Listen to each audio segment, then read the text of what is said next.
All right. Happy Wednesday. Welcome, Coos County, to the Citizen Council live stream. I have a special guest with me tonight.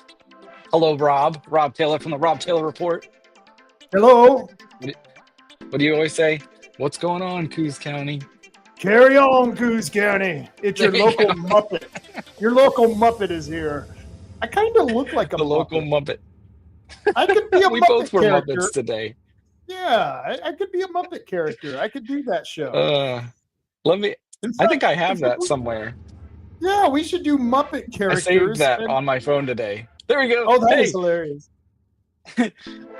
This guy, I literally have no idea. I've tried to figure it out who does this, but it's Coos Memes. Yeah, or Coos memes. Meme. I don't know how to say that word.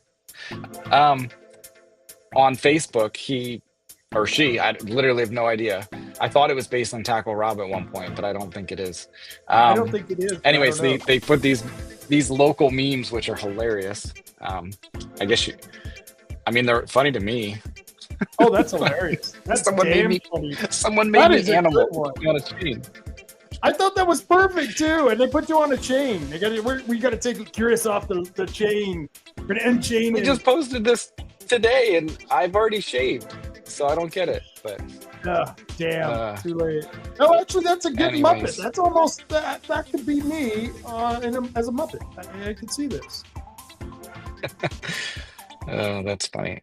Oh, cut the music, man. I forgot to unclick the music. It was playing in the background. I was like jamming. I thought you were just going to do that through the whole show. It was just going to be like a... It was making my heart race. It adds too much energy. We already have enough energy, and we're about to add Perry Holman and Rick Coleman. Say that 5 times fast. Perry Holman, Rick Coleman. Well, actually, it's Perry Coleman, according to Sal. So. Perry Coleman. He's whatever. Look, this is a no Sal show. He's not worth our time. He's such a moron. But we got Cheryl. Hi, Cheryl. Sorry we were late. Jeff's watching. Sorry we were late. We had technical difficulties. We still do. I hope people are seeing this broadcast fine. Harry's trying out his hotspot on his phone, I believe, to try and get back on. Can you hear me fine, Rob?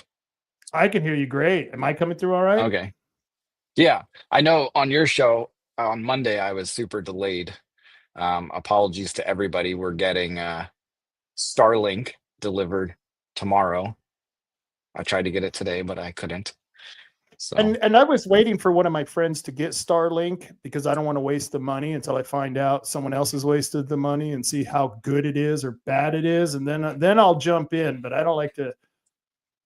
I don't like to. They have a good deal. Right now, it's like half off because the initial hardware package costs like $400 plus it's like a monthly fee, and it's like half off right now. Unfortunately, I'm off grid, so I'm on like solar power and stuff, car battery sort of situation, and so we need like super low power usage, and the satellite setup actually uses a lot of power. But they are offering a low power option for people in camper vans and stuff. So we ordered that one, but that one's full price. That was $400, or it's $500, but I got it cheaper because I got a refurbished one. So. Nice. And sometimes people, they hear the word refurbish, but I tell you what, they do excellent work at refurbishing things. In fact, this microphone. I usually think that means is it? All right. Well, they tested it. I like refurbished because I know they tested it and it works. It didn't come off the factory line untested. So. Oh, that's good. I'm trying to sign in so I can make comments, and I don't know what the hell's going on here. I don't know why I had to sign in. That's weird. I had to sign into the chat I had to sign into YouTube to be able to chat with everyone. Hello, Cheryl. Hello, Jeffrey. We've got super fans. She says we're coming in. Yeah, super fans. Jeff is definitely. I can't believe people consistently watch this. I appreciate you guys. And if there's something else you want to see or something you don't want to see, let us know. And that's true. I never know what's going to tip people's curiosity, you know what I mean? And so when you're picking those news stories, it's like sometimes I want to go with the ones that are really flash and all sparkle, but then there are some with substance that's not as appealing. Urban renewal is a good example of that. That's why kind of on Monday I did we're going to blast so and so, and then we're going to do urban renewal, because you gotta I'm always nervous that right? You have to What? like choreographic. No, I was gonna say I'm always nervous when we talk about something like urban renewal, which is like nothing I never would have known about years ago, right? Like normal Chris would not have cared, would not have known. And it's like, so how do you convince regular people to be interested in that? And I think the answer is you can't. Like, you're not supposed to be. We're supposed to rely on our government to work for our benefit and to be thinking of our best interests, and they're no longer doing that, and that's the problem. So but we No. have to kind of wake people up, right? You got to explain to them what this urban renewal false promise is, what this bullshit is that they call urban renewal, so they can understand like it's actually worse than you guys think. There's not just fraud and waste at the federal and state level, it's happening here too. Oh yeah, it's people don't understand how formidable this agency is, and just going to the urban renewal meetings that the county has to close it down. It's such a complicated issue. Not one single person has a total 100% grasp of it. It's like I'm even every now and then learning something new, and they change the laws on it all the time. And in fact, I'll send you the latest bill that was introduced at the legislature on it. They changed the Speaking of wording. fraud, change the wording of how you can use it. No, well, yeah, how you can use it, and trying to loosen the impact on the counties. And I haven't read the bill, and I don't know if it's allowing the counties to reutilize the urban renewal money or opting the counties out of paying for the city's urban renewal debt. And it was introduced by Christine Drazen of all people, which I found just interesting. Yeah, I'm always highly suspicious of these people that are in our legislature. Yeah, Uh, it's the you one want to thing hope that for the best, but the I get Jackson in there. County administrator was the one who was pushing this bill. And there were about a dozen counties who are feeling the pinch of urban renewal now. Now that 30 years, 40 years have gone by of urban renewal, they're really starting to feel the pinch. And so the counties are going to the state saying, wait, we got to pull back on this stuff because it's nonstop with this crap. It is. Well, and talk about nonstop, it was most of these urban renewal zones were supposed to only last for like 20, 30 years. And Yeah. it's been like 30 and 40, and they're trying to renew them. It's crazy. Like it hasn't worked to fix the blight thus far. No. There's more blight than before. So More than ever be. it's not That's the working. example it doesn't work, is that you can go through the Coos County urban renewal project list going back 5 years. And I haven't done this in a while, but the time I did, 70% of the businesses, 70% after 5 years who received funding from urban renewal, out of business. We literally Wow. just gave money to a risky business, and now they're out of business. And there's dozens of That's businesses who've come in and gone. That's nuts. Well, and Oh, like, get this. how do you even calculate the potential loss? Like, maybe other businesses would have gone in there and been Yep. successful. Like, especially if you're bringing in businesses who would never have started without that grant money. And it's like, maybe if you didn't have the money to start your business, you weren't the right person to do it. Like, let capitalism be. Stop messing with our system. You had a Well, point that you're about to make. was the funny thing. There were people there at the North Bend Urban Renewal meeting who said, well, capitalism isn't building houses anymore. That's not the way the market works. We have to bring in government. And I would love to interrupt them at that point in time. You can't, because they're making public comments, and say, no, the problem is government has been interfering with the market for the last God knows how long. And now we're to the point where government interference has killed the capitalist initiative. And if we could get less government and less taxes, that capitalist engine would start up again and it would start roaring. I guarantee it. When they took out Baghdad, when they took out Saddam Hussein in Baghdad, the first thing that happened as the soldiers were marching up to the royal palace, where there were people, Iraqis, lining the palace sidewalk with market stuff. They had American CDs, they had Levi's, and that's because the market works, and it works naturally. It's called spontaneous order, and that's how the market works. We have the greatest opportunity in this country, and we're failing it because of government overreach. Over legislation, over regulation. It's crazy. It's it has to stop, and we can do something about it locally. The, people try and tell me there's nothing you can do locally. It's the state and feds. No, there's stuff we can do. We can work harder. We can try harder. We can be more creative. Think outside the box. Be more bold. Let's be a sanctuary county for deregulation. Or yeah, I don't know That how would you be say that. great. Yeah, and I've often said that. Why don't we? If we had county commissioners who, and that's why I supported Rod when he went in there. I thought he had this type of thinking. Just turn over the apple cart, And Rod, he loves to use Jesus and metaphors from the Bible. Well, isn't that what Christ did? He went into the temple where all the money changers were. And by the way, that's the problem with this country is usury. Usury is a huge problem. And it's a sin in the Bible. And the money changers were in the temple, and Christ went in there and well, he actually wasn't the Christ at the time. He was still just Jesus. Jesus went into the temple, tipped over the tables, and that's what led him to the crucifixion. And so it's usury is bad, because I know people now who are making payments on their groceries that they just bought at Walmart. Who the hell does that, man? Credit card usage through the roof because of COVID. Yep.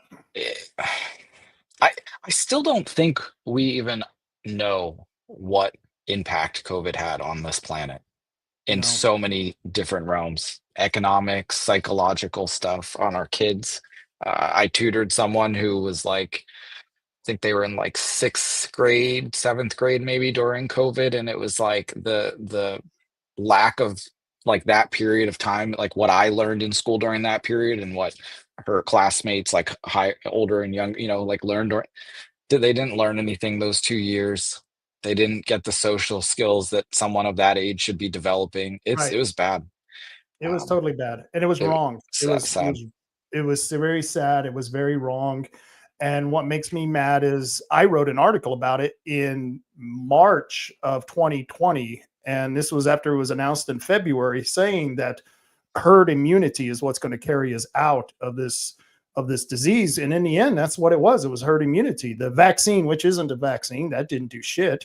The isolation didn't do anything but kill old people. The vaccine killed people. The schools, like you said, kids have developmental education problems, and it's sad what's happened to this country and to the world. This is a worldwide thing.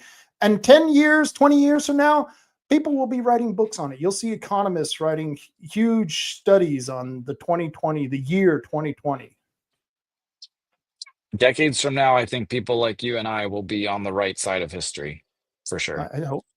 I think so, because we've been on the right side so far. All the conspiracies, remember everything you would post. Oh, that's misinformation. That's disinformation. Which by the way, that's happening on the 3rd. That's a Saturday. And I don't know if I want to go now. I'm thinking, God, it's beautiful weather out there. Do I want to go to a disinformation and listen to a guy who's already lying to me about who he is? Tell me about misinformation and disinformation? I'm a trans woman. No, you're a crazy man pretending to be a woman. Or no, actually, he's not a woman. I cannot stand that phrase, trans woman. You're not like... what am I? I'm a man, right? You could label me beyond a man. You could say I'm a white man. I'm a glasses wearing man. I'm an American man. I'm a bearded man, right? All those things. I'm still a man, like after the prefix or whatever, right? Why, if I decided that I had a different gender, why am I now not a man? Like, I'm trans man should still mean like you're a man, but you identify as a woman. That's what the phrase trans man should mean, right? Am I wrong? Like Oh yeah. it bothers the hell out of me. Like a trans woman to me means somebody who's actually female, but she has a choice in her mind that she thinks she's a man and vice versa. But the other side, they use it the other way. They introduce these terms to totally screw with people and mess them up. Like when you hear trans women, you're supposed to think they're a woman and talk about them as they're a woman. No, you can't change that. You're still a man, but you think you're a woman, or you're dressing like a woman, or you want people to believe you're a woman, but you're still a Yeah. man. And we can respect that. We can respect your wish to do that, and we don't have to bully Yeah. you or be mean to you. But if you're going to try and tell me a lie and hide your true self, Yeah. your biological self, then that's an issue I have. Like Tell I me a don't lie like and then do a seminar on misinformation and disinformation. That's even worse. right. Well, that same group of people complains about blackface. If I put blackface on and said that I'm a black man and I have tried to apply for a grant, a DEI grant as a black man, people would lose their mind. They would. Yeah. I'd probably have like lawsuits for fraud. But can I say Yeah. I'm a trans African man, or I'm a trans black? I'm a trans I'm African. trans Yeah. black. Like I have a cousin trans who could was then born apply in- to anything, and you could just put trans in front of anything you want to be. Yeah. But these are, That these are makes you bigoted, it. crazy thoughts, Rob. Well, I know. And here's the thing, though. I guarantee you there are gay people and lesbian people out there who agree with us, who are going, well, how did we get hooked up with these damn crazy trans people? You know what I mean? It was like gay people were living normal lives, and then all of a sudden they were pulled into the LGBTQ. Well, who's this T group? They're crazy, man. I don't know. If I was a lesbian, I'd be really upset with this whole, it's like they're really Oh yeah, taking I've the never gotten spotlight. that. What does changing your gender have to do with changing your sexual preference? Like, and then they always say they'd never changed, like they were born that way. So how is being born to have a sexual preference anywhere similar to at some point in your life deciding to be a different gender? Like those things are completely unrelated, but they just put it all into one big package. As They should someone, just call it like not straight and yeah, normal, or I don't know. I don't know. There's I, too many I, letters. I, being someone who worked in the porno industry, I can tell you right now, you can pick any object in your house, and there is someone somewhere who has a sexual fetish with that object. I can guarantee you, because you would not believe the things I've seen in my lifetime as someone who's worked in the porno industry. And it's something that just, wow. And it wasn't in front of the camera, folks. It was distribution and retail. Behind the So, camera. I'm behind the camera. What was I- your I- what was your name? Yeah, what was it? Lance Goodthrust, I think it was. Lance Goodthrust. Good thrust. I am dead. But we were speaking of COVID, and people have been sending me this because some knucklehead put it out on the internet thinking it was like it would be my doom. This is my criminal record, people. So we're gonna be very open about my criminal record. Um, this was the one and only time I've ever been arrested in my entire life. Did you go to It jail? was for No, I did not. Okay. They're lucky they didn't, because they would have had a lawsuit. This was an improper arrest. But anyways, it's a misdemeanor trespassing charge. Why would I get trespassing charge? Well, because it was COVID time. I don't know if there's a date. May 2020. This was a couple months into COVID. There was not a mask mandate in place, but I was shopping in a grocery store without a mask on. And because there's no charge for shopping in a grocery store without a mask on, they charged me with trespassing because I refused to leave. Why did I refuse to leave? Well, I had been shopping in this grocery store for years, and it was how I supported my business. I had a cafe, and I had a relationship with the manager. I called every day every day I would call to make sure that nothing changed, that I was allowed to be shopping in there without my mask on, because I did not want to cause a problem. I knew that people were freaking out about all this stuff and I didn't want to cause a problem. So I would call. And specifically the day before this happened, I called because I was in there and someone, an employee at their cash register, made a deal about somebody. They refused to cash them out because they didn't have a mask on. So and the person didn't get kicked out. The cops weren't called. It got resolved because some of the other employees said, no, no, no, our manager has said that that's fine. So, but I still called. I called the manager right away, made sure that that was kosher. He said yes. Next day, I'm in the grocery store, and guess what? The meat department, the frozen whatever, the butcher guy comes out mad as hell that I'm not wearing a mask. And he calls the cops. He tells me I have to leave. I say, no, I've spoken to your manager. I do not have to leave. But by the way, he was not wearing a uniform. I had never seen this person before. I'd been shopping in this grocery store almost every day for years. I'd never seen this person before. And yeah, they called the cops, and I knew the law. It's different than in Oregon. This was in California.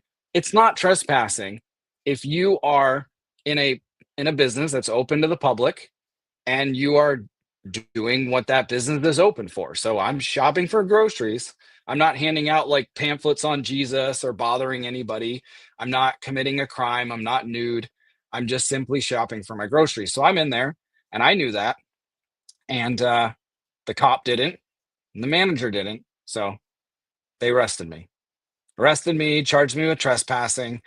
And even my public defender did not know that. Or maybe he knew, but he just didn't like me and he really wanted to get me in trouble. But Yeah. I had him open his like thick law book and go to the section. It was like blah, blah, blah, blah, section K, where it says, if you're in the grocery store or whatever, shopping, doing your thing, you're fine. And he didn't like that. He got all mad. He slammed the book shut and he goes, well, Chris, they'll find something to charge you with. They'll find something to charge you with. And I'm like, are you serious, man? Are you serious? Are you seriously saying that? And we went into court, and the judge was being ridiculous, and my lawyer was being ridiculous. And I just said, can I have a new attorney? This is bullshit. You guys are just not following the law. And I guess I didn't know legal procedure, but I guess that's like a serious thing to ask for a new attorney. So they had to like clear the courtroom and do a special little session where they investigate my attorney. And I'm like, he's not listening to me. He won't, like, I read his own book to him and he won't listen to me, anyway. So it got thrown out, people.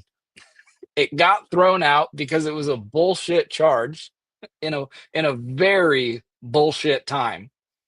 Yeah. And so no, anyways, I've done much worse story, than that. I've done much worse than that on a Saturday night. Yeah, that's silly. Jeez.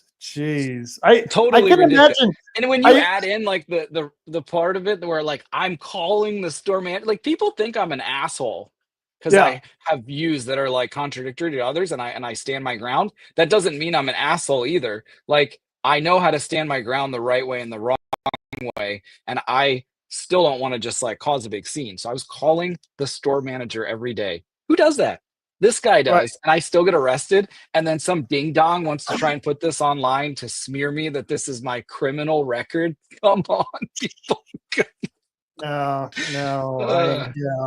that's nothing. Trespass. No. And the person who did this has a trespassing charge on him, and amongst other much worse things. And when we were talking about that, there are crimes who, to me, it's not a crime if there's no criminal. You know what I mean? If there's no victim to your crime, it's not a crime.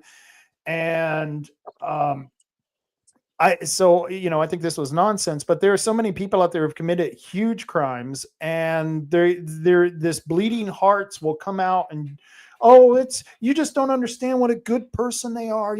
They're doing that with that John Dowdy that John Dowdy guy who just killed those people on the bus. I don't know if you saw that video today from Base and Tackle Rob, where he was actually at the arraignment. I did. That was good. I think he's got like 40,000 views on that now. That was pretty good. Dang. People are very interested. I haven't been covering it or really follow. I mean, I've been following Rob's version, coverage of it, Mhm. and I haven't touched it because I just feel like he's doing a whole thing with it, and that's great. Me too. And Yeah. people should go to him for information. He had a show today at 3. I think he has like um, he's got to have it like saved that people can watch it, right? He's got to have some sort of podcast.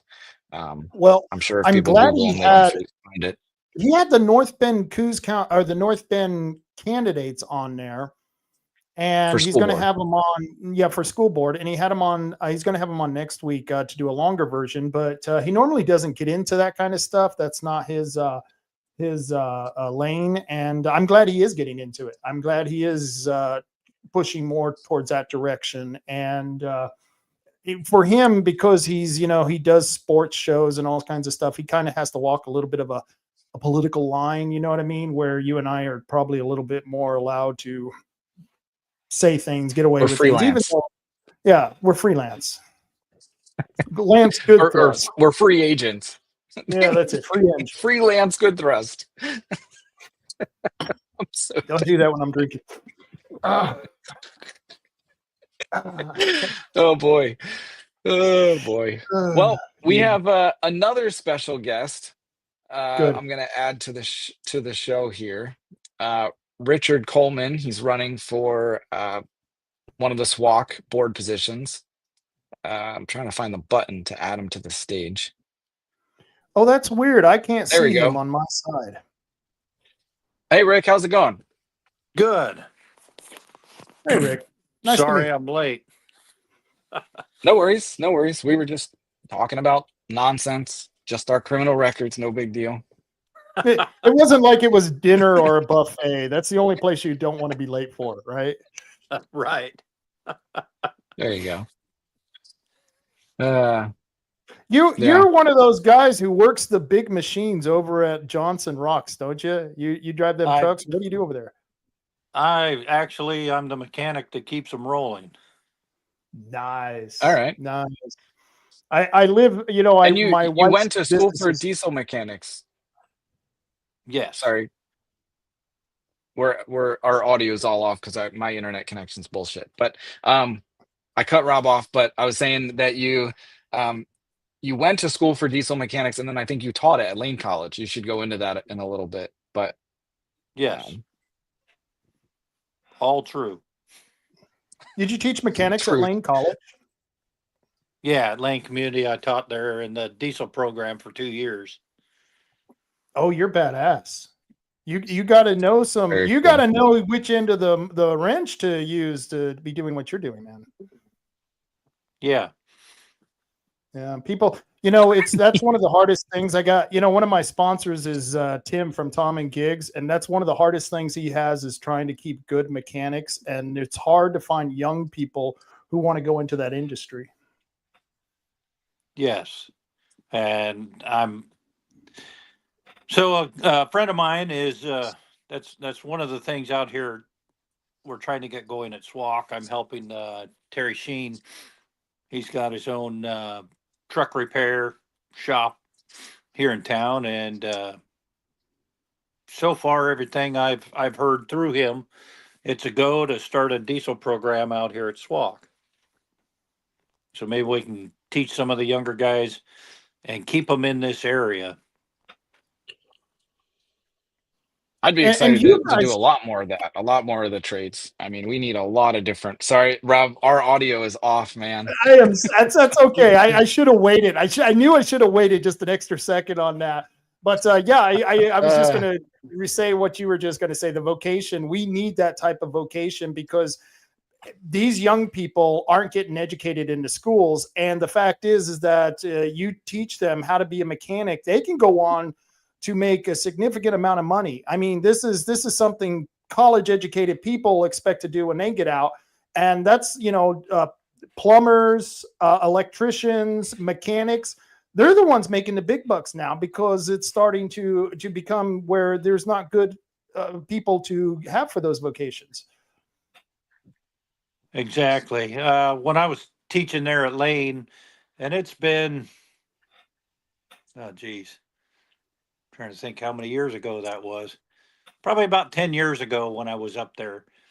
Anyway, at the time, because we have an advisory committee of local shops and businesses in the diesel industry to help kind of tailor and move the program in a direction that benefits them, since they're going to be the ones that hire these kids coming out of school. Anyway, and like the Cummins guy, he had told us he could have hired every student we had in our program at the time and still not filled all the vacancies he was going to have coming up with all the baby boomers retiring and things like that. I mean, it's a huge shortage. And I'm sure in my field, I know it, and any vocation, I believe, especially in our area. I mean, that's what else is there? There's not that many white collar jobs in our area to push all these people to a 4-year degree. Just kind of silly, in my opinion, and not really And what if a you can community find a good college is for. mechanic or a good carpenter or any of these, I mean, if you find somebody who's really good at it, people will pay lots of money and they'll be lifelong customers if you do a good job. So that's the other, we need to be teaching people like work ethic and stuff like that. So be cool to Yeah, have that like shorter programs at SWAC, like more seminars, like advanced, or like what do they call it, like when you renew your education, like after, like you could go and take like 1 or 2 little classes, continued education credit, stuff like that. I'm sure they have some of it, but we really need to promote the crap out of it for people and really get it out there. And like that should be a hub. Like, you know what you told me the other day, what you want to put the community back in community college, and like that's like, yes, thank you, that should be their slogan. I mean, that's that's what community colleges were started for, was for people in these smaller communities to be able to get a higher education past high school. A lot of it was trade driven when they were first started too. Um, but that's what it's all about. It's so you can get a better little more than high school education without paying a university cost, for one thing. And but it's exploded. I think they're more about the money and what they can get from the feds than they are servicing their communities. Um, they're based on how, I mean, how they get their money is attendance. The more students they have there, the more money they're getting from the feds. It's not, to me, that's not, shouldn't be what it's about. Should be about a quality education for people in the community if they choose to go that route. I was looking at their budget, and it's like 400 pages, but this popped up and I'm like, what the heck is this? This is like a, I don't know if they call this a separate fund or what, like a cost, they call it cost center. But anyways, it's a whole section for diversity, equity, and inclusion. Can you guys see this on the screen? I can see it, but I'd have to blow it up. It's tiny, you're on your phone. But Yeah, anyways, yeah. it's a whole separate section in their budget. It's not a lot of money. We're talking $1,700 for the year. And it looks like it started in 2022, and then they have it allocated for this year as well. So we're 3 years in, and it says promotional materials. 500 of it goes to dues and fees. I guess they're part of some, like, must be part of some national club or program, and then contracted services and speakers, $1,000. I mean, it's just, you have 3 sources of revenue for this community college. You have tuition, you have the local property taxes, and then you have the state shared revenue formula, shared, equalization Right. formula. So it's like it's all taxpayer money, and then the kids' tuition money. Why are we spending it on this stuff?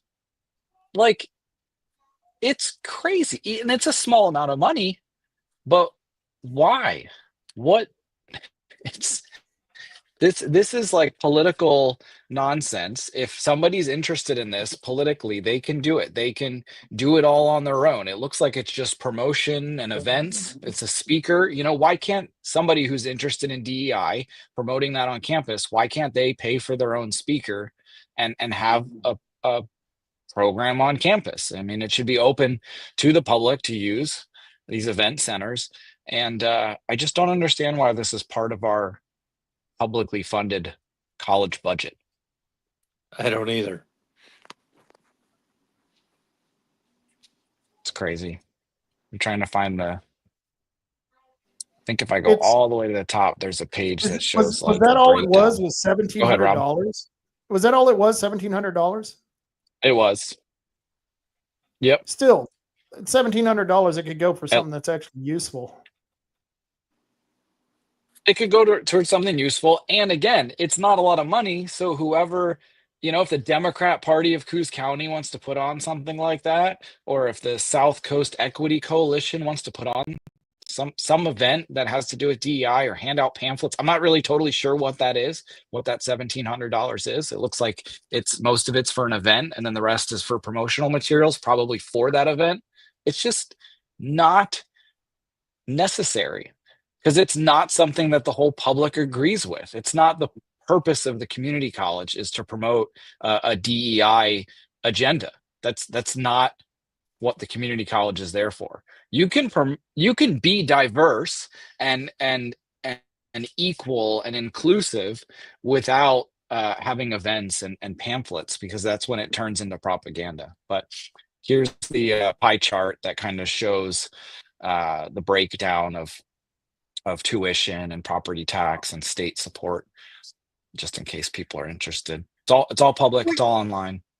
This validates, though, your argument that the fact is that most of the taxpayers who pay for this college, most of them have not gone to this college, and probably a majority of them have never had any of their family go to this college, and yet the property taxes make up 32%. So I would want someone like Chris on there who represents me, the taxpayer, instead of some select group for the college. You know what I mean? Because we got people on there who represent the administration. You got people who represent the unions and the professors.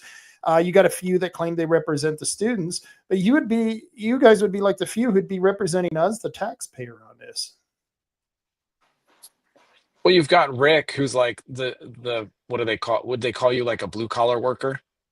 Yeah. I mean, you're the tradesman, you're the worker who we want to clone you and have more of you in this community. So you represent a huge segment of what we actually want to produce from the college. And then Danessa Rains is running. She's a small business owner, entrepreneur. She's also had her time in the corporate world. She's got a lot of experience and a wealth of knowledge. And that's going to be her focus. And then you've got me. I've also done the business stuff. I've worked as a carpenter. I've worked in, $20 an hour as a handyman. I've done it all. I've also been a business owner. I've been in corporate culture, but the thing I represent is I've never had kids. I represent that taxpayer who actually doesn't have any skin in the game, so to speak. I've never been to the college. I don't know anybody at the college really. And that's actually a good thing. Like, you'd think normally, like, dude, why are you running? Like, you have no business running, right? We need people who I've been a teacher for 30 years at this college, so I deserve to be on the board. Well, that's entitlement. Okay, because this is an election. Just because you've been on the board for 30 years or because you've been a teacher for 30 years does not mean that you are going to be the one making the best decisions with that pie chart of money for our community, because it's not just about teaching. There's a lot more that goes into this. And if we're really supposed to be the most diverse and equitable and inclusive, right? If that's our goal, why don't we bring somebody from outside our normal perspective and bring them in? And that's what I think Rick, Danessa, and I offer to the people. There's my little sales pitch. How was it? Good. Very good. Yeah, very good. And the thing is that I paid them to say that. This has been a paid sponsorship by Chris Castleman for Coos County. There you go. We're stepping over each other. Go ahead, Rob. Oh, that's all right. That's all right. no, this is what we need on the boards. The problem is that we have a political class. Even in Coos County, we have a political class where the same people are on the same committees over and over and over again. And these people have been on these committees, who've been on these boards. They've been there for 10, 20, 30 years. Maybe not one committee that they're on now, but many different committees. You look at any mayor of Coos Bay, North Bend, Bandon here, all those mayors are on at least a dozen other committees. I mean, and I don't know how they can do it, because there's no way they could dedicate enough time to be any good to any one of those committees. So I'd rather see someone who's coming in who isn't part of the political class, who has new, fresh ideas. And that's what's something that happens in the free market. It doesn't happen at the college, the community college. I think the free market of ideas happens in the free market, and it happens from guys who are doing business. You know what I mean? I mean, both of you guys are workers. You know what I mean? You're producers. Producers is a much better word. And there are a lot of non-producers out there. There's a lot of bureaucrats out there we could live without. I mean, you know, Trump is firing a lot of them right now.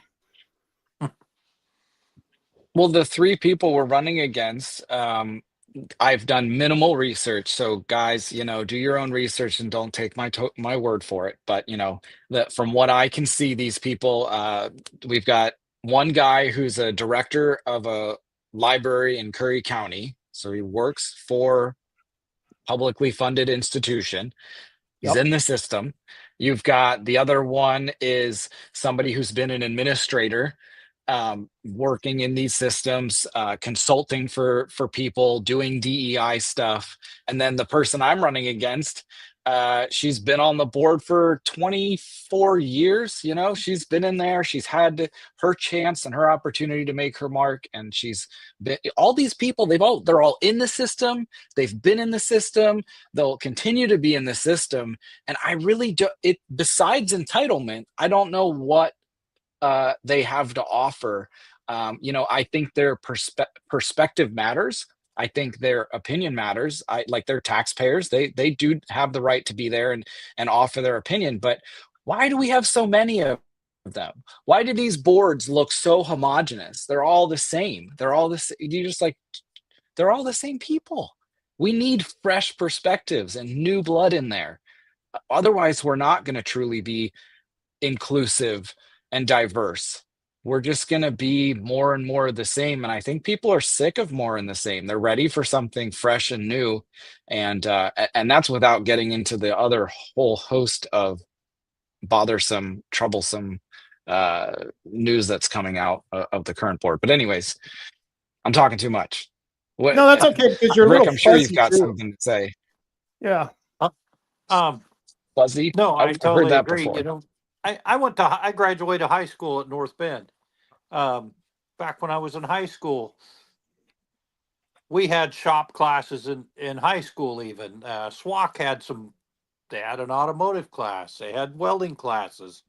They had we had a forestry class in high school. The North Bend High School actually owned property, and they would teach those kids how to fall trees, how to, you know, they cut it for firewood or whatever.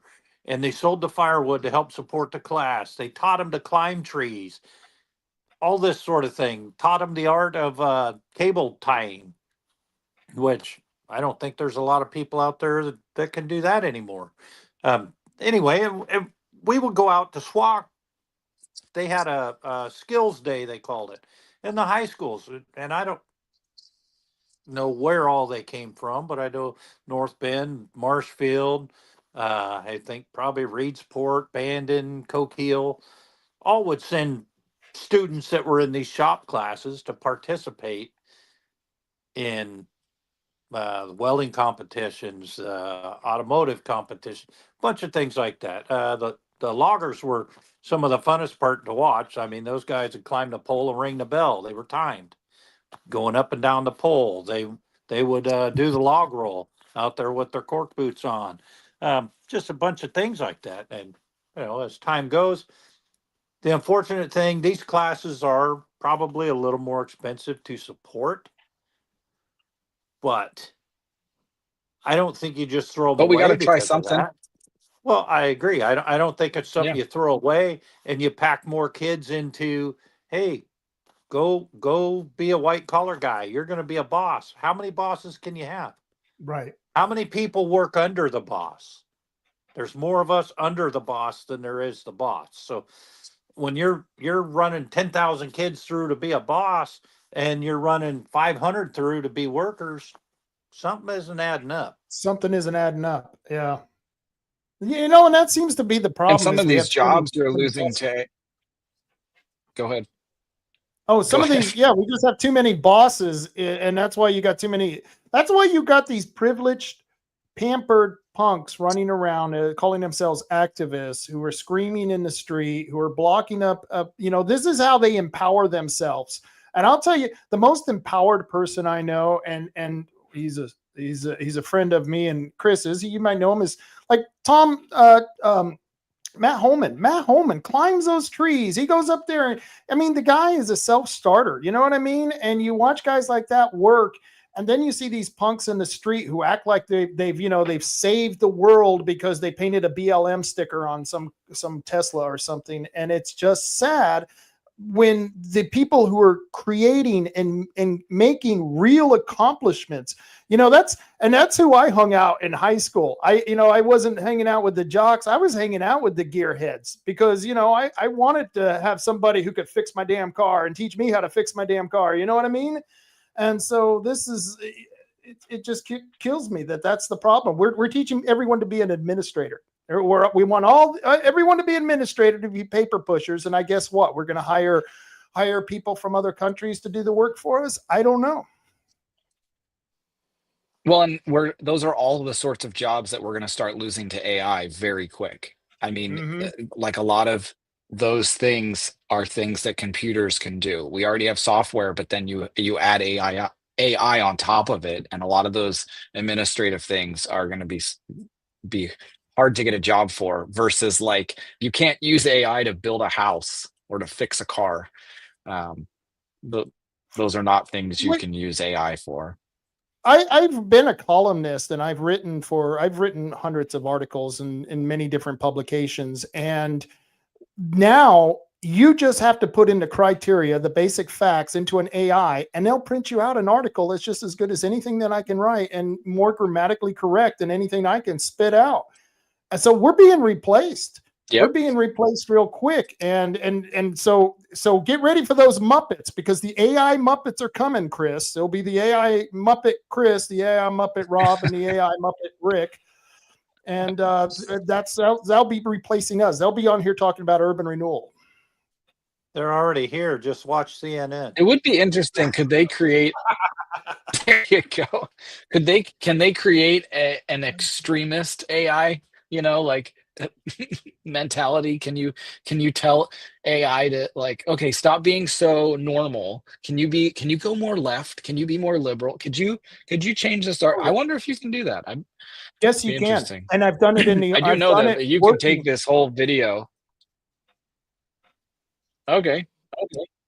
I know you can take videos, like, because I've done it. You can take a whole video, it'll take the transcript, and it'll make an article out of it. One page, 2 page, you can tell it to like lengthen it, shorten it. It's pretty crazy. You can even spit out like social media prompts, like summarize it and share it on TikTok for me, the way TikTok people like it, And that's what's going to happen. So you're going to have people who are what are they called? Influencers. The influencers aren't even going to be real anymore, and you're not even going to be able to tell the difference between them and the real influencers. And it's not going to be a pretty place coming up. But then it may make humans more creative. I don't know. Maybe. Somebody's got a comment. Phil Taylor, who's running for the CCAT, the Transportation Board, voted Vote in May.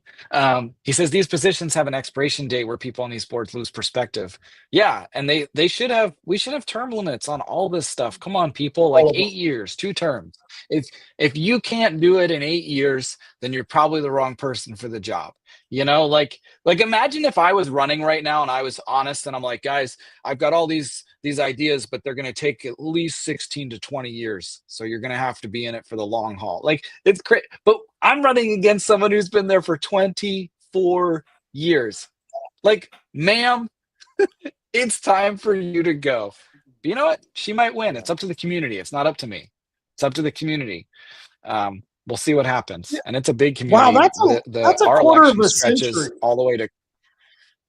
Isn't that nuts? That's a Like, quarter of a ma'am, century, you have not man. been able to put processes in place to make a lasting impression on that college. Like, what have you been doing for 24 years then if you haven't been able to accomplish what you think needs to be accomplished? It's a no-brainer for me. Like, under no circumstance should you ever, no matter if you love them or hate them, vote for somebody who's been in office for 24 years. It's insane to me. Totally insane. I go to the that Yeah, next we got more comment comments. is great. That those long-term 20+ year members aren't there to make change. It's more about their ego and being on a board at this point. And you are absolutely right, Kelly. And I've known that by listening to these people. The mayor here, she glows walking around talking about how she's the mayor, Mayor Mary, and it's better than her other name, her other nickname, which I don't want to say on stage, but Mary Shamehorn from Bandon. Yeah. Now they used to call her Mattress Back Mary. I have no idea why they did that. She might be watching this, Rob. She actually stood up for me in a meeting, at a commissioner's meeting, because I was telling them, like, you guys got to get your act together and come up with new ideas for this budget stuff. And she had my back on it. She's like, you guys are crazy trying to push a levy again. Like, you guys are crazy. So, anyways. There are some times when Mary actually is one of the ballsiest people in the room. I'll give her credit. And in fact, when she stood up and talked about homeless people, she was right on target. However, I've actually sued Mary as mayor and I won. So, it's one of those relationships. It's a love, hate, love relationship. I don't know. Well, while we're speaking of people who have been in there way too long, look what I found the other day. Somebody tipped me off to this, and I was like, no way. So I looked it up. This is the president of the Southwestern Oregon Community College.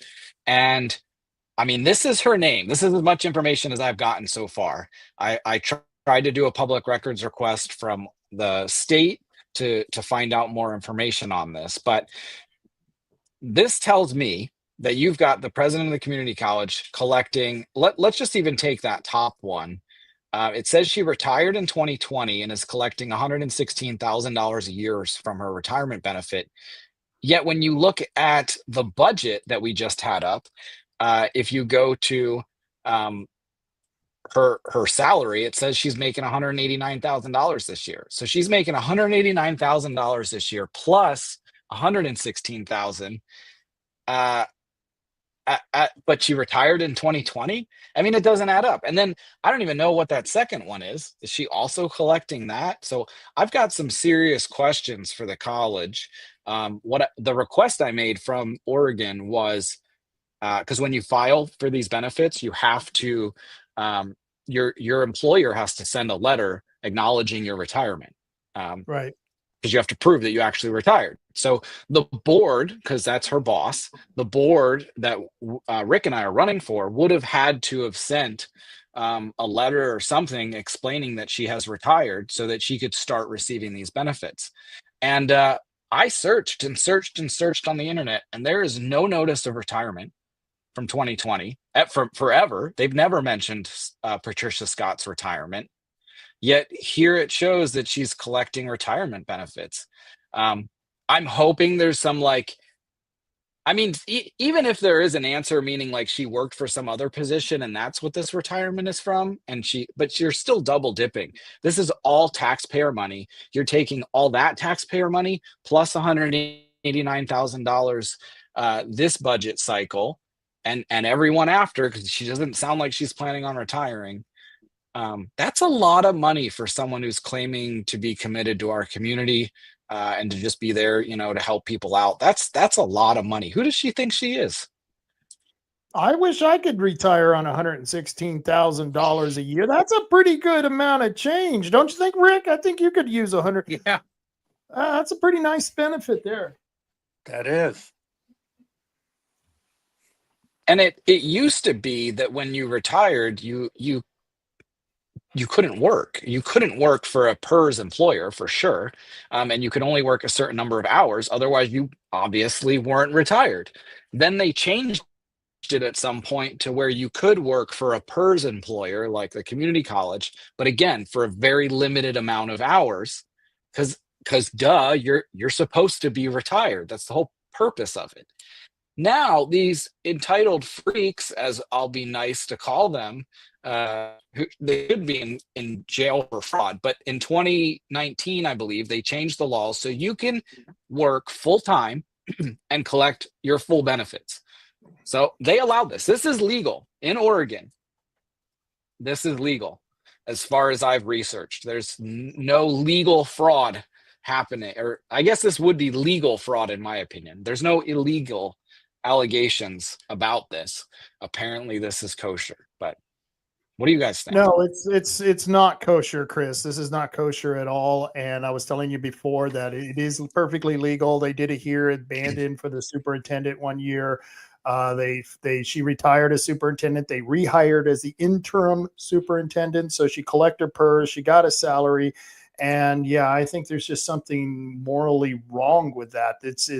You're basically you're just crapping on the taxpayer. The taxpayer has been so generous with the PERS benefits that they get, and it's not right. They get a guaranteed percentage, and I think it's 6.8 now. It used to be 8% of return, and that's a pretty damn good percentage return. You know what I mean? And no matter what, they get that, and that's not right, because when they're not getting the actual 8% from the retirement investments, the taxing districts have to pay for that. The college has to pay for PERS. I don't know if you have it in there, but I guarantee you there's a line item for the amount of PERS that the college had to pay out. It's a line item in every department budget, and in that department, I believe it was over $60,000 a year at this point. So it's the president and her administrative assistant. So there's 2 full-time employees, but it's over $60,000. Because there's the original line item for PERS, and then there's the extra that you're talking about if they don't meet the requirement, the quota, and it's almost double because of it. Yep. It's like they have to pay double the normal PERS because it's not matching what they promised to these people. And this is what they're doing. I mean, I'll be frank. I don't mind being frank. If this is true, which I can't imagine it's not. I mean, why would it be in the database? Why would it show that if she's not collecting it? But if you're collecting that amount of cash and still being president of our community college and not even putting out a notice of retirement to try and hire somebody new, you're a piece of shit. And so are all the people on the board that allowed that to happen and never spoke out against it. That's one of the shittiest things you could do to a community and to a community college. And I would like to ask them that question, but they would charge me for public records requests. They would make me ask for a certain page or paper or whatnot. And then they'll have the nerve to sit at their public meeting to go, now we have public comment where we hear from public citizens, but you can't say this, that, and the other thing. And you only got 3 minutes. So make it quick, bub. Let's go. Come on. Yeah, and then they interrupt your 3 minutes, so you don't even get 3 minutes. Yeah. Yeah, I know how that goes. When I tried to speak at the county commissioner work meeting and got cut off and distracted and blow up your train of thought, and you don't get your full time. But if you try to interrupt them when they're speaking, they have you removed. Now, tell me where that's fair. No. They're public servants. They're here to serve the public. They're not here to control the public. I really got into it. They think they are. Yeah, I got into it with John Sweet at the last Urban Renewal meeting, and he was telling me that I couldn't say what I was saying, and of course I went right back at him, and he backed down. To his credit, he did back down, but at that point you're just, like you said, you're so ticked off and you're so distracted. Everything that I had to say was completely thrown out the window, and I was trying to recoup. And of course, then after that, you've wasted 2 minutes, and they go, "Okay, your time's up." Yep. Thanks. That's part of their plan. So anyone who does that, to any elected official who does that is a total asshole. To do it to people, especially who are up there for the first time. If you're an elected official and you're seeing somebody for the first time, this might be the first time they've ever spoken out in public. They might have been boiling on these issues for years, and they're finally coming, and they're not a practiced public speaker. They've never done this. Their emotions are high. Their blood is pumping, and you're cutting them off. I mean, even the way they do it with the, like, at Coos Bay City Council, for instance, they have the jackass lawyer in the corner who goes, 1 minute, like he shouts it right in the middle of when you're talking. And then he goes, time's up. And yells. It's like, you don't have to do that. There is no law. And even if there was a law, you don't have to follow crazy, ridiculous laws like that. But there isn't. There is no law that says you have to yell 1 minute, time's up, and kick people out. You don't have to. Any of them who do that, you're a total asshole for doing that. Agreed. Yeah, and I if I was on those councils, I personally I would be making a point of order every single time someone was interrupted and say, I want to hear what they have to say, and I want to have this conversation, and I don't care what the attorney says, because the attorney is more concerned about pomp and circumstance than he is actual, let's find out what's on the people's mind. And that just, then these people have the nerve to say, well, we want to know what you think. We want to hear what you think. Call me in private. Call me. Because what I'm going to tell you on the phone isn't going to be what I say in public. And they do that. I don't even communicate with them on the phone anymore because of that reason. I only email them because I want it in writing. I've been lied to too much. They want to get you calmed down in private and allow you to vent all you want in private, so it's not blown up in the public, and all the questions you ask and all the answers they give are all in private, and you blow all your energy in private, and it just goes away. That's what they want. They want smooth sailing. See, none of these people actually want to work hard and do a really good job. They just want to get the notoriety of being on some city council or some board.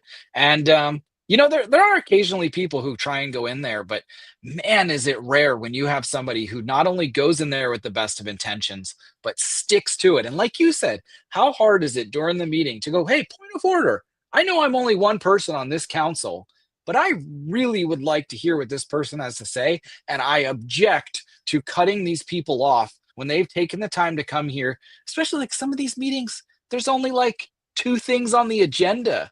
You two people there. You got 2 people to speak, and we don't got time for that. It's crazy. That may be a whole 6 minutes that we waste here finding out what the people think.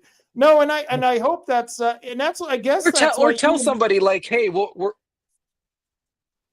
tell them like we'll give you how's 2 more minutes, like negotiate with them.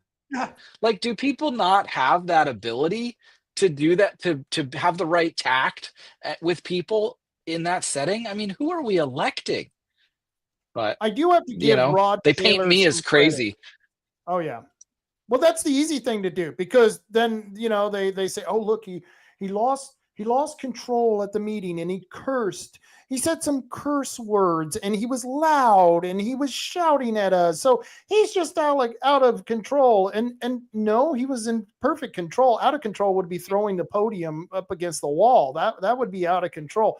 No, they got to understand that they've got people coming there who, like you said, are already worked up. We're already pissed off about something. We want to be heard. That's all we're freaking asking. You know, every year they come to us and they say, we want more money, more money, more money. And all we do is go to a meeting and say, well, all we want is to be heard. And to Rod Taylor's credit, he actually defended me when John was, cutting me off. He said, no, I want to hear this. So I hope that when you two get elected, because eventually I think you two will get elected somewhere, and we will, I hope to see that on the board, that you guys will be someone who raises your hand and say a simple point of order. I just want to hear this person speak. Simple. I want to hear what people have to say, just same as I want to be heard when I go to these meetings. And the other thing is, have the meetings in such a time where people can attend them without having to miss work and things of that nature. Don't tell me you want to hear me and you're going to hold the meeting at a time when I'm at work and I probably can't get away from work to come to the meeting. Yeah. And you can't tell me that's not planned to have minimal attendance to the meeting. I know exactly what that's about. So, there's a lot of things here. The commissioners I know go to like commissioner college, and the city councilors, they go to like the League of Oregon Cities, and they get lessons on how to deal with people like us who want to share their views. They really do. They do. I've been sent packets, like 100-page PDFs explaining how to manipulate meetings and the flow of it, and when you have them and how to shove laws in their face. And that's why every time you go to these meetings, there's a whole thing that they read about blah blah blah blah blah, what you can and cannot say. It's all to control it, and it's crap, and like Rob said, Rod Taylor at the commissioner meeting, when he was chair the last year, yeah, he did a fantastic job, and it was a model for other municipalities. They should have used it. They would say, like Coos Bay and North Bend, like, we can't just let anybody talk. Like, it would be crazy and it would be out of control and it would go on forever. And I'd go, well, look at the commissioner meeting. They have like 5 times the amount of people attend and speak out, and their public comment section is only half an hour, and they let people talk on every agenda item. You guys only let people talk for 3 minutes at like the beginning of the end. It's bullshit. We don't have people in there who actually care. We need people in there who actually care, who actually want to get to the bottom of how our community feels about issues, and not just be the self-righteous, entitled people who believe that they alone have the knowledge and they alone have the solutions to solve our community's problems. Because as opinionated as I am, I know for a fact I do not have all the knowledge. I do not have all the solutions. And we all need to work together. Even if I did, we all have to work together, and we all have to get on the same page. And we do that through communication and collaboration. So, and I'll get off my pedestal. No, the best meetings, and this is why I like the workshops, especially for the county. We go back and forth. You know what I mean? We've had back and forth, and I think they did. I think they did really good by you, Chris, when they did that whole. I think we had a 3-hour meeting on the budget. You alone did a PowerPoint. Wasn't that like a 3-hour meeting? That was impressive. I was up there for like an hour and a half. Mm-hmm. It was. And I had asked for that meeting. I was impressed that they even allowed it. I was a commissioner candidate at the time. I was very impressed, and they did. But it was a work session, and it wasn't live streamed, and it wasn't recorded. There's no record of it ever happening. But it was a small win. But yeah, it was 3 hours. It was 3 hours, and they sat there. Do you remember the treasurer getting in a fight with me in that meeting because she was saying I was misinforming people? I was presenting her budget. I did a public records request to get 20 years of the county budget, and I spent days putting it all into an Excel spreadsheet and making sure it were accurate. All I did was graph the 20 years of budgets over time, and she claimed that was misinformation. because it showed the skyrocketing cost. Yeah. And I Yeah. It wasn't. overlaid like cost of living. It was crazy. Yeah. Well, it was like, it's a fact with a caveat. That's kind of what she was saying. It's a fact. Yep. But with a caveat, the way you're saying it, it's it makes it sound so bad and impure. The way you're saying it, Chris, the way we say it, there was a slight increase in expenditures over the last 20 years. Next, it's. They don't even say it. She was mad that I was presenting the facts in a way that people could interpret it their own way. Like they were able to look at it and interpret it through their own lens. And that pissed her off because she thought she alone had the knowledge to explain the graphs to people. And that's crap. We're not stupid. Go ahead, Rick. I was just going to say that when I went to the meeting in December, when they voted to close the half the jail down and lay off all the deputies because they wouldn't listen to anything or even really attempt to find another way other than their failed levy. I was less than impressed with all three of the commissioners at that meeting. I got up and spoke, and I got tired of hearing the county doesn't want law enforcement. They won't vote for this levy, and they were all pretty much saying the same thing. That doesn't mean we don't want law enforcement. It means we want you to spend your money wiser, quit pissing it away. And Rod Taylor told me that I was wrong, pretty much. He got a little offended by me. And I was speaking in general terms, and I thought, well, if the shoe fits, you should be offended. If it doesn't, it shouldn't bother you. So I grouped him right in with the rest of them. I voted for him, but I'll tell you what he's shown me so far, I won't vote for him again.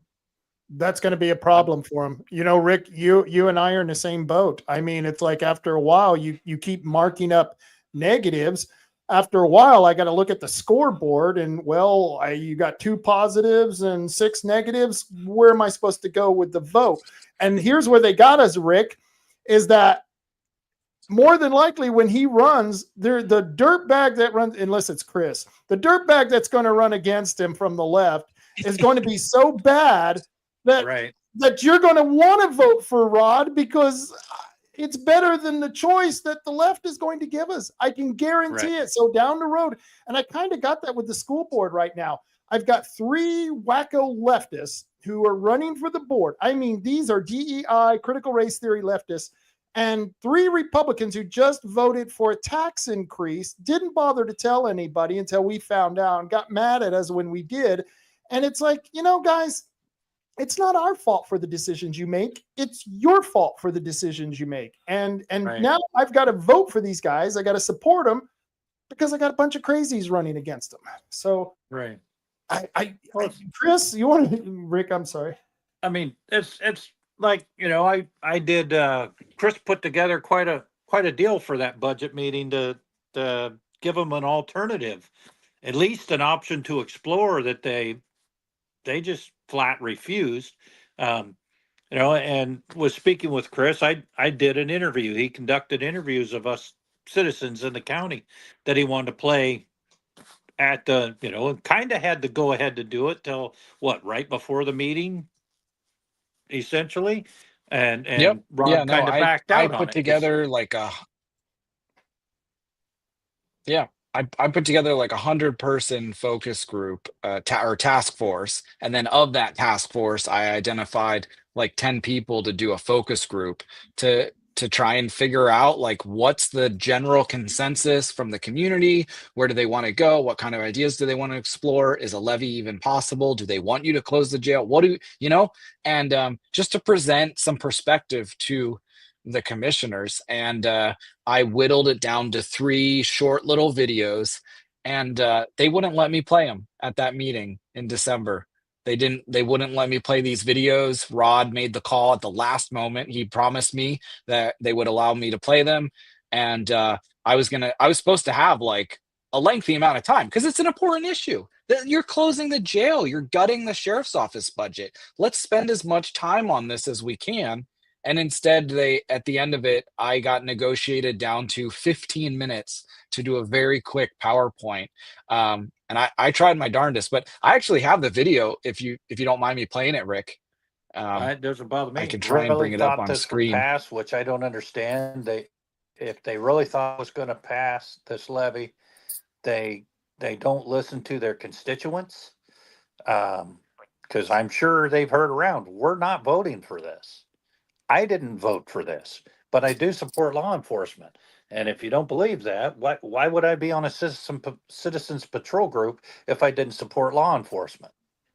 So this me not voting for this levy has nothing to do with my support for law enforcement. It has to do with you dipping in my pocket every time you think you need some money. They're mad because they didn't get the simple way out of their budget problem. So now they actually have to do some work that they're being paid to do that they don't want to do. So they're going to punish us. And that's how I really look at it, is we're going to punish you guys because you didn't do what we told you need to do. Well, no, we don't need to do this. You need to learn to manage money better. Period. I believe funding priorities should be public safety first. That is, to me, the ultimate job of the county down there. If we have a shortfall in the county budget, I don't believe you take it all out of one department, and certainly not the most important department in the county. Firmly believe it's wrong of the county to only go after property owners to fund the public safety office. There's got to be other ways, other places to get money. There's more people in this county than just property owners that should be helping fund this. It shouldn't be just on the shoulders of us property owners. There lies the problem, I do believe, in getting a levy passed or not. Property owners are tired of being the ones to foot the bill for everybody else and not really receiving any help there. There's got to be other ways, and I believe the commissioners should be looking, seeking, open to suggestions of another way to get some funding from the entire county, not just I'm going to say, I'll bet it's less than 50% when you look at the population of the county and property owners. Sales tax is not something I really want to pay. I don't want to pay any more taxes, but I would be willing to pay a small sales tax if that's what it took to help keep public safety. The money's got to come from somewhere. I do understand that part. I do think part of it is better budgeting could be done down there at the county office. I have worked, I'm a military veteran, so I understand the wasteful spending that government can do. And it seems like it doesn't matter what level of government, they all have wasteful spending because they feel they have a unlimited resource in the tax base, which obviously isn't true. So let's budget our money better. A small sales tax would not be a bad thing, because then it's not just the citizens of the county with the tax burden. You're getting anybody that comes to visit here, and anybody that comes to visit, say 1%. It ain't going to bother them at all to pay 1%. Anybody I have talked to about it seems to be pretty positive. Their main concern is being able to keep the sheriff's department open. And one of the things that was discussed when we talked about this at our patrol meeting was a citizens overwatch committee for this donation fund. And the other part was the county's going to have to come up with, we're not going to put this all on the backs of the citizens. We pay them enough as it is. They got to come up with a solution as well and match the donations that the citizens are putting in. The county needs to show they're serious. We need to show we're serious. keeping this department open and keeping us safe, or safer, as safe as we can be, until we can come up with a permanent, like I said, a permanent solution for funding. But the county's going to have to do their part. Yeah, couldn't agree more, Rick. That was a damn good video. I haven't watched that in a long time. That was a very good video. And that was kind of long. So and I tried to shorten it. I mean, most of it was just, we just sat down and had like an hour-long conversation. I did it with a couple people, and I just asked a range of questions and let you guys talk, and then tried to edit it down and not manipulate your version of it, just kind of shorten it. And Rod accused me of kind of like editing, like editorializing, like choice editing, and he didn't like it, and he said essentially, if you guys wanted to talk, you could talk at the meeting and speak your mind. But like you said, wasn't that the only time you've ever talked at a commissioner meeting, and he cut you off like right away? Yeah. Yep. Yeah, he told me, and I don't remember exactly what I said, but I was generalizing the three of them, and he told me I'm not included in that. He was not happy at all. And then I just thought, well, the shoe fits. You must think it does, because you're offended by what I've said. So, and he had just watched your video and two others right before the meeting, and I don't think he liked what you guys had to say, and that he was already fired up. And when you walked up to the podium, he was probably already brought baggage into that conversation. And that's a big thing these elected leaders do. They bring baggage into these meetings, and they need to check it at the door, and check their personal, everything at the door.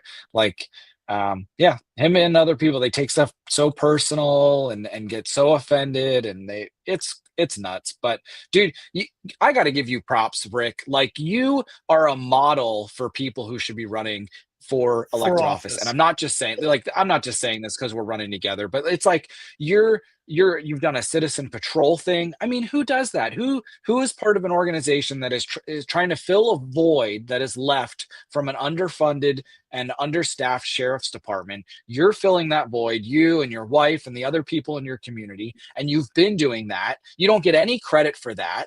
You guys do it out of the kindness of your heart and your love for the community. And then beyond that, you come and take time out of your day to come to a commissioner meeting and you did the task force thing with me. You did the video. You took the time to try and educate the commissioners on our perspective. And we tried to do a fundraising campaign. I mean, we were going to go and bust our ass to go help fund the jail to keep it open, as long as the county helped us out a little. We like, you can't just we all have to work together. And just, Rick, like, I've only known you for a couple months, but I really appreciate that you're the kind of guy that steps up when there's a void, when there's a need. That's when you step up, and you're doing it now. And I appreciate that so much. I'm not just saying this.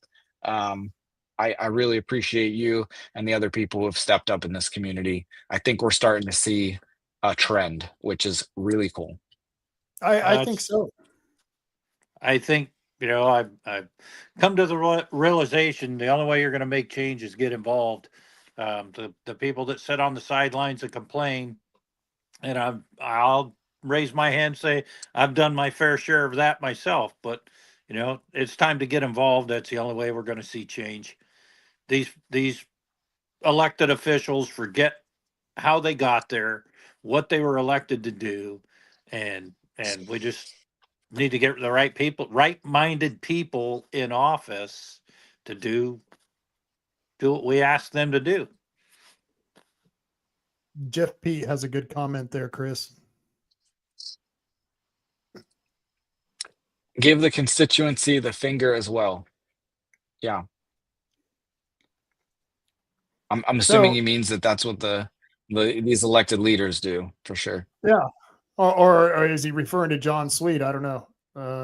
Oh, yeah. Oh, he did in that meeting. Yes, that was the meeting where did. John Sweet flipped off the one of the people who was speaking up, because they just didn't listen. They wouldn't listen. They keep saying that they need more solutions, that they need, oh, we're listening, we're open to other ideas. And we brought them a fully vetted. I mean, I had spoken with every commissioner in private at length. I had spoken to the sheriff, I had spoken to the treasurer, I had spoken to the DA.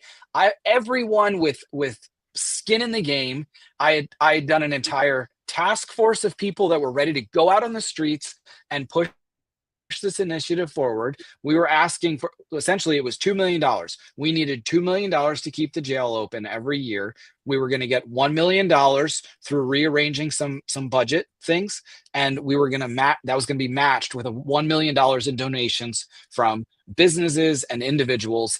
And I was already collecting commitments from some big donors. We were starting to collect commitments, and these were going to be monthly commitments, like a membership. Think of it like that. Like, essentially, they're asking for a tax levy. And some of these business owners said, hey, I was okay with the tax levy, and it would have cost me $50,000 a year because of all the properties I owned. And they were willing to commit that $50,000 per year to the, if it went towards hiring prosecutors and jail staff.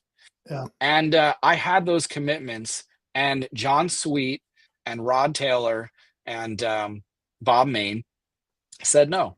They decided not to pursue that. And when somebody shouted from the crowd, "This is why people don't trust you," John Sweet gave the middle finger. It's pathetic.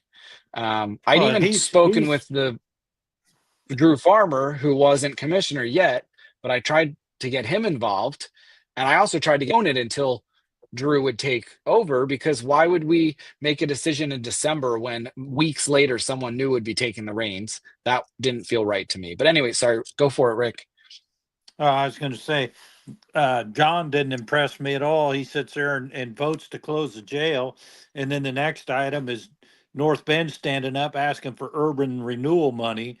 Yeah. And he sits there and says pretty much that, if he hadn't have just voted in front of all of us to close the jail, he would have gave them that money, because that building's an eyesore. That's exactly what I got out of what he said. And I'm thinking, you're as crooked as could be. Yeah. I mean, how could you sit here and say that in front of people when you just took their public safety people away? The money that North Bend wanted would have kept a deputy, at least one deputy on staff for the year. I mean, it's insane. They're kind of thinking, oh, that building's ugly, we got to tear it down. Well, how about the fact that you sold it to the city of North Bend for less money than the offer you had from private industry? So I don't feel bad about your budget shortfall. And he says he wouldn't say how much more or how much higher the offer was. He says, well, it wasn't that much higher. That's all they would say. I don't care if it was $2. Right. That's more money. And right. you've got a budget crisis. You're not smart people. We don't need you in charge down there. That's mishandling of money that they told me they don't do. And then what's the deal with their latest, the 16 grand for the live stream that they spent, but now we're not going to live stream? Are you getting that money back? I don't think so. I mean, still haven't figured out what is going on with that Zoom $16,000. And I went to go check the meetings, and they had a meeting from, I think, 7 days ago. And then it goes back to March 18th. There hasn't been there's a couple of meetings missing. And like you said, we spent $16,000, I thought, on the Zoom thing. And I know it was through Coos Health and Wellness, or Coos Wealth and Hellness, as I call them. And it's just frustrating that they're doing this stuff, because that's people's access to their representatives that you can see, like Rick said, people they don't have time to go to the meetings at 9:00 on Tuesday morning, but boy, they come home, they eat dinner, they've got dinner sitting in their lap. Well, let's turn on the Coos County Commissioners meeting. That's all. That's the least we could ask for. And it really doesn't take anything. They could buy a freaking GoPro and set it in the back of the freaking room. I'd do it. Right?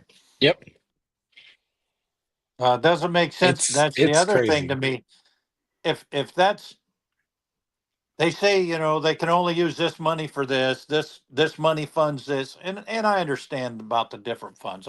I'm not that ignorant, but so to do these meetings, to me, the commissioner meetings don't really have anything to do with Coos Health and Wellness. Why are they taking the money from them for all the video stuff for the meetings? Shouldn't that, I mean, and I don't want to see any more come out of the general fund, believe me, but isn't that where it should be coming from for something like that? I'll let Chris explain it. It's Well, interesting. they've been able to maneuver the so they say, oh, we can't use Coos Health and Wellness funds, but they've been able to like take, like, for example, the IT administrator, they take his salary and split it in half, and they take half his salary out of Coos Health and Wellness and half his salary out of the general fund, and they're allowed to do that. But yeah, like, why? Okay, so that $16,000, it's actually almost $17,000, is a Zoom membership subscription for Coos Health and Wellness. And they claim that they do, and they probably do. They probably use it for like video calls and conferencing with patients and stuff. And that's great. That's all great. But if you're spending that much money, why can't the commissioners use your subscription? If you're already paying for it, I'm sure that it's comes with the package to be able to stream meetings through Zoom and publish them on YouTube and allow people to participate. I mean, this software we're using right now is like $50 a month, you know, something like that. They pay for GoToMeeting, they pay for Microsoft Teams. They're already paying for the software. Their claim isn't even that. Their claim is that they can't afford to pay the IT administrator to sit there and babysit the audiovisual system in that room, which is so pathetic. Okay. Like, if your car isn't working properly, you don't go to the CEO of your automaker to get it fixed, right? Like, you don't, if your Tesla is not working properly, you don't call up Elon Musk to get it fixed. Okay. So the IT administrator of Coos County should not be babysitting an AV system. And if he does, then he sucks. He sucks at his job, and he needs out of there because he doesn't know how to run an AV system. He certainly doesn't know how to run a whole IT system for an entire county. So he either needs to fix it in a way that's manageable by everyday people in that room, or get somebody else in the job that can do it. But like Rob said, you could prop a phone up and stream this stuff. YouTube would allow you to stream it. You could have one phone streaming YouTube, another phone streaming Twitter. I mean, this is not rocket science, but yet go look up how much this IT administrator makes. It's a lot of money. You don't even have to pay YouTube to stream live. I think I've got an account because I like to watch YouTube without all the commercials, but you don't need that to stream live, right? You don't need an account. Well, nope. It's free on Facebook, YouTube, all of them.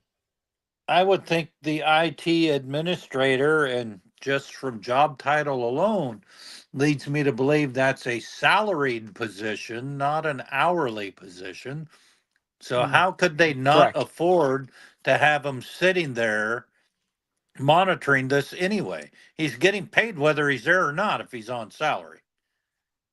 So that's a cop out. And I've seen him sitting there, and he, you know, they're of all the meetings I've ever been to, of all the meetings, all the municipalities in this county and outside this county, they have by far the worst audiovisual system. There are always issues with it. Almost every meeting, there are mics going woo woo, or like no audio at all. I mean, they constantly have issues, and it's pathetic. It really is. I've been going to those meetings for over a year now, almost 2 years. It's pathetic.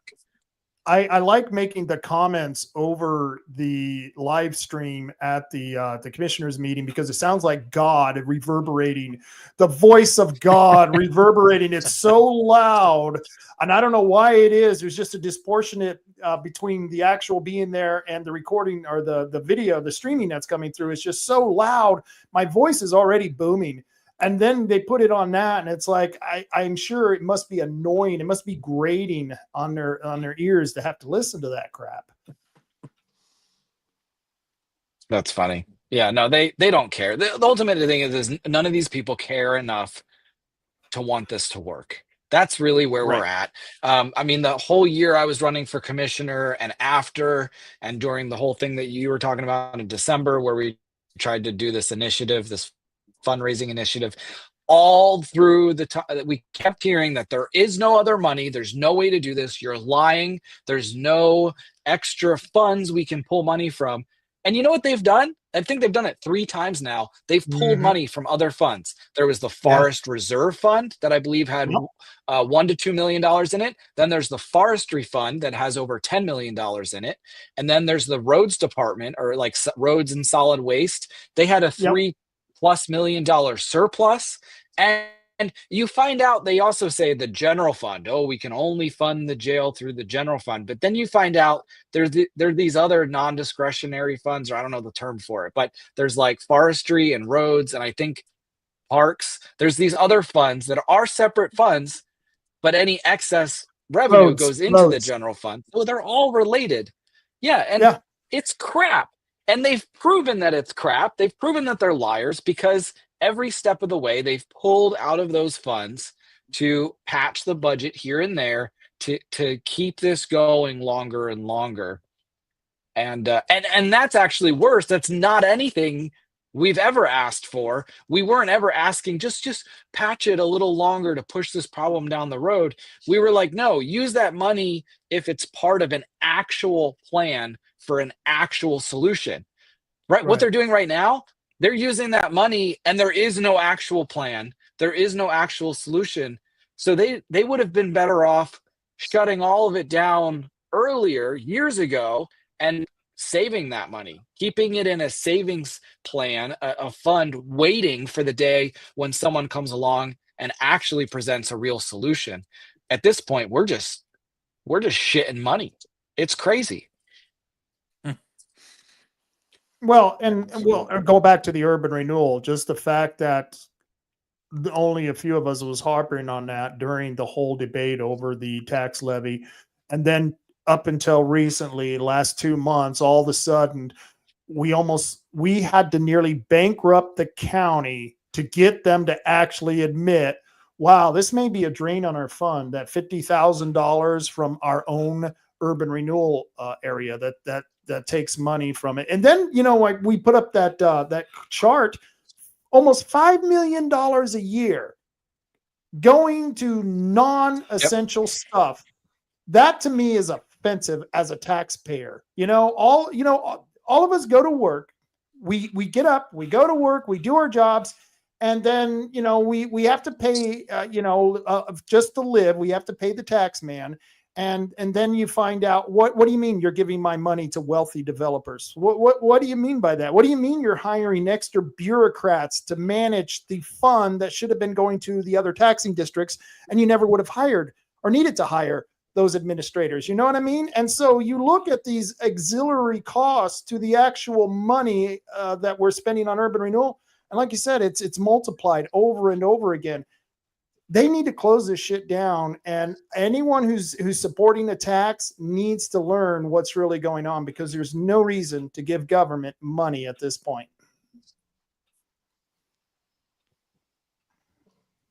And I think why they're finally coming to their senses is because the county employees, I think, have finally had enough of their bullshit. And they've seen what we alleged from the beginning was that you guys are wasting money and misusing funds and lying about availability of funds and how you can use them and when you can use them. And they've seen through it all, and they're pushing on this because they're on the chopping block, right? Like, some of these employees are facing losing their job. So they're going to these commissioners and saying, no, you shut down that urban renewal center and you keep my job. You don't fire me and keep an urban renewal program going just because you don't have the backbone to shut it down. So Yeah, Jeff says a And new that's literally library it. is essential. It's Exactly. the backbone to shut it down. And Jeff, I agree with you. A library is essential. We need those libraries because homeless people need a sink to bathe in, and that's a place where they can do that. They can go and bathe in the library and do their fentanyl in the bathroom. And if you guys need some tampons, the library has them. I mean, every now and then I need a couple, and that's where I go get my supply. I don't think libraries are anything what they used to be. With the internet today and the access kids have to computers and the internet. I mean, hell, they don't even need a computer. They pack it around in their pocket. Yeah. Gets them all the research they need. I mean, it just blows me away watching some of these young kids that you ask them to look something up when they're not playing a game, and man, how fast they have it. And here they're showing you whatever you wanted to see. It just blows me away. So we really need to spend that kind of money on libraries these days? I don't think so. My favorite is my son used to catch me when I would say stuff that I knew wasn't true, but because he was a kid, I was trying to, and he would say, "No, Dad, look at the phone." Okay, damn you, damn that phone, damn you people. I told him broccoli would build muscles or something like that. Oh, damn you. Shut up already. Oh no. Hey Siri, will broccoli build muscles? No, no, it won't. Oh no. Yeah.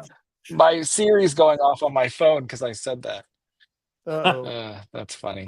But no, I love libraries. I use libraries a lot. I actually very much appreciate libraries. However, I also know that there are private libraries in this nation that exist and function, so they can be privately funded. And the other thing is we're not in a, do we want all these things scenario. We're in a one or the other scenario. And if it's law and order or a library, I choose law and order. If it's, we're going to shut the jail down and fire prosecutors and not have a medical examiner because we don't have money, but we do have the money to rehab a library. No, that's not okay. That's not acceptable. The city of Albuquerque once had a pool, the A pool. It was a beautiful pool. They even had an adult section where the adults would go and do their thing, but it was a huge pool out in the middle of Albuquerque.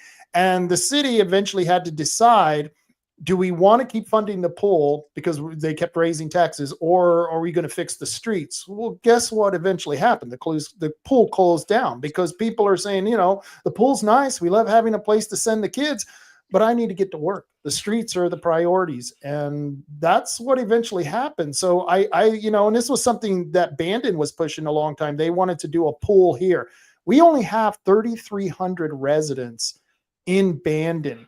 I don't know if people realize how much the maintenance and care and insurance and the administration of a pool would cost the city. And they put it on the ballot, and thank goodness the residents of Bandon said hell no, because it was a huge tax. It was a huge recreation tax. And it's not, once again, it's not like, we're against kids, like we're not against police. We just think that money should be prioritized, and it would be better spent by me for my kids than by the state for my kids, who are going to pit whatever they're giving my kids against whatever is necessary. And that's the problem I'm having with libraries, museums, urban renewal agencies, all the extras that we have, theaters. I mean, in fact, the theater here in Bandon, we may be going to they're doing the Wizard of Oz. Sure, I may take my granddaughter to that, but that's a huge expense for the city to maintain and upkeep those things. And you got to start asking yourself, if we can't afford the necessaries, when are we going to get rid of the extras, Right. We're in an economically depressed area, and if we're looking to get out of that situation, out of a situation where there's rampant crime and drug use, and we've got a big domestic abuse situation in Coos County. We have sex offenders working in key functions at community college and stuff. Like we have other issues, but if we want to, like if you look at it like this, where do we want to? Do we want to go in a better direction or a worse direction? And if you pick these things in and out as like puzzle pieces. It's like, is a pool, a nice new pool and a nice new library going to make us better? Is that going to help us in those areas? Or is taking those things away going to hurt us? Is like taking away a pool and a library going to make us make more junkies out on the street and more crime? Right. No, like that's not going to have any effect on those things. But you know what will? Shutting down a jail, not hiring more prosecutors, underfunding a medical examiner, underfunding these essential programs. Yes, that will have an impact, a direct impact on crime, drug use, sex abuse, domestic abuse. These are, you know what crushes a kid more than not having a library? Watching their parents beat the shit out of each other while they use drugs. That's that you fuck up someone's childhood, not by removing the library and putting locks on the doors. And I'm not advocating for that. I freaking love libraries.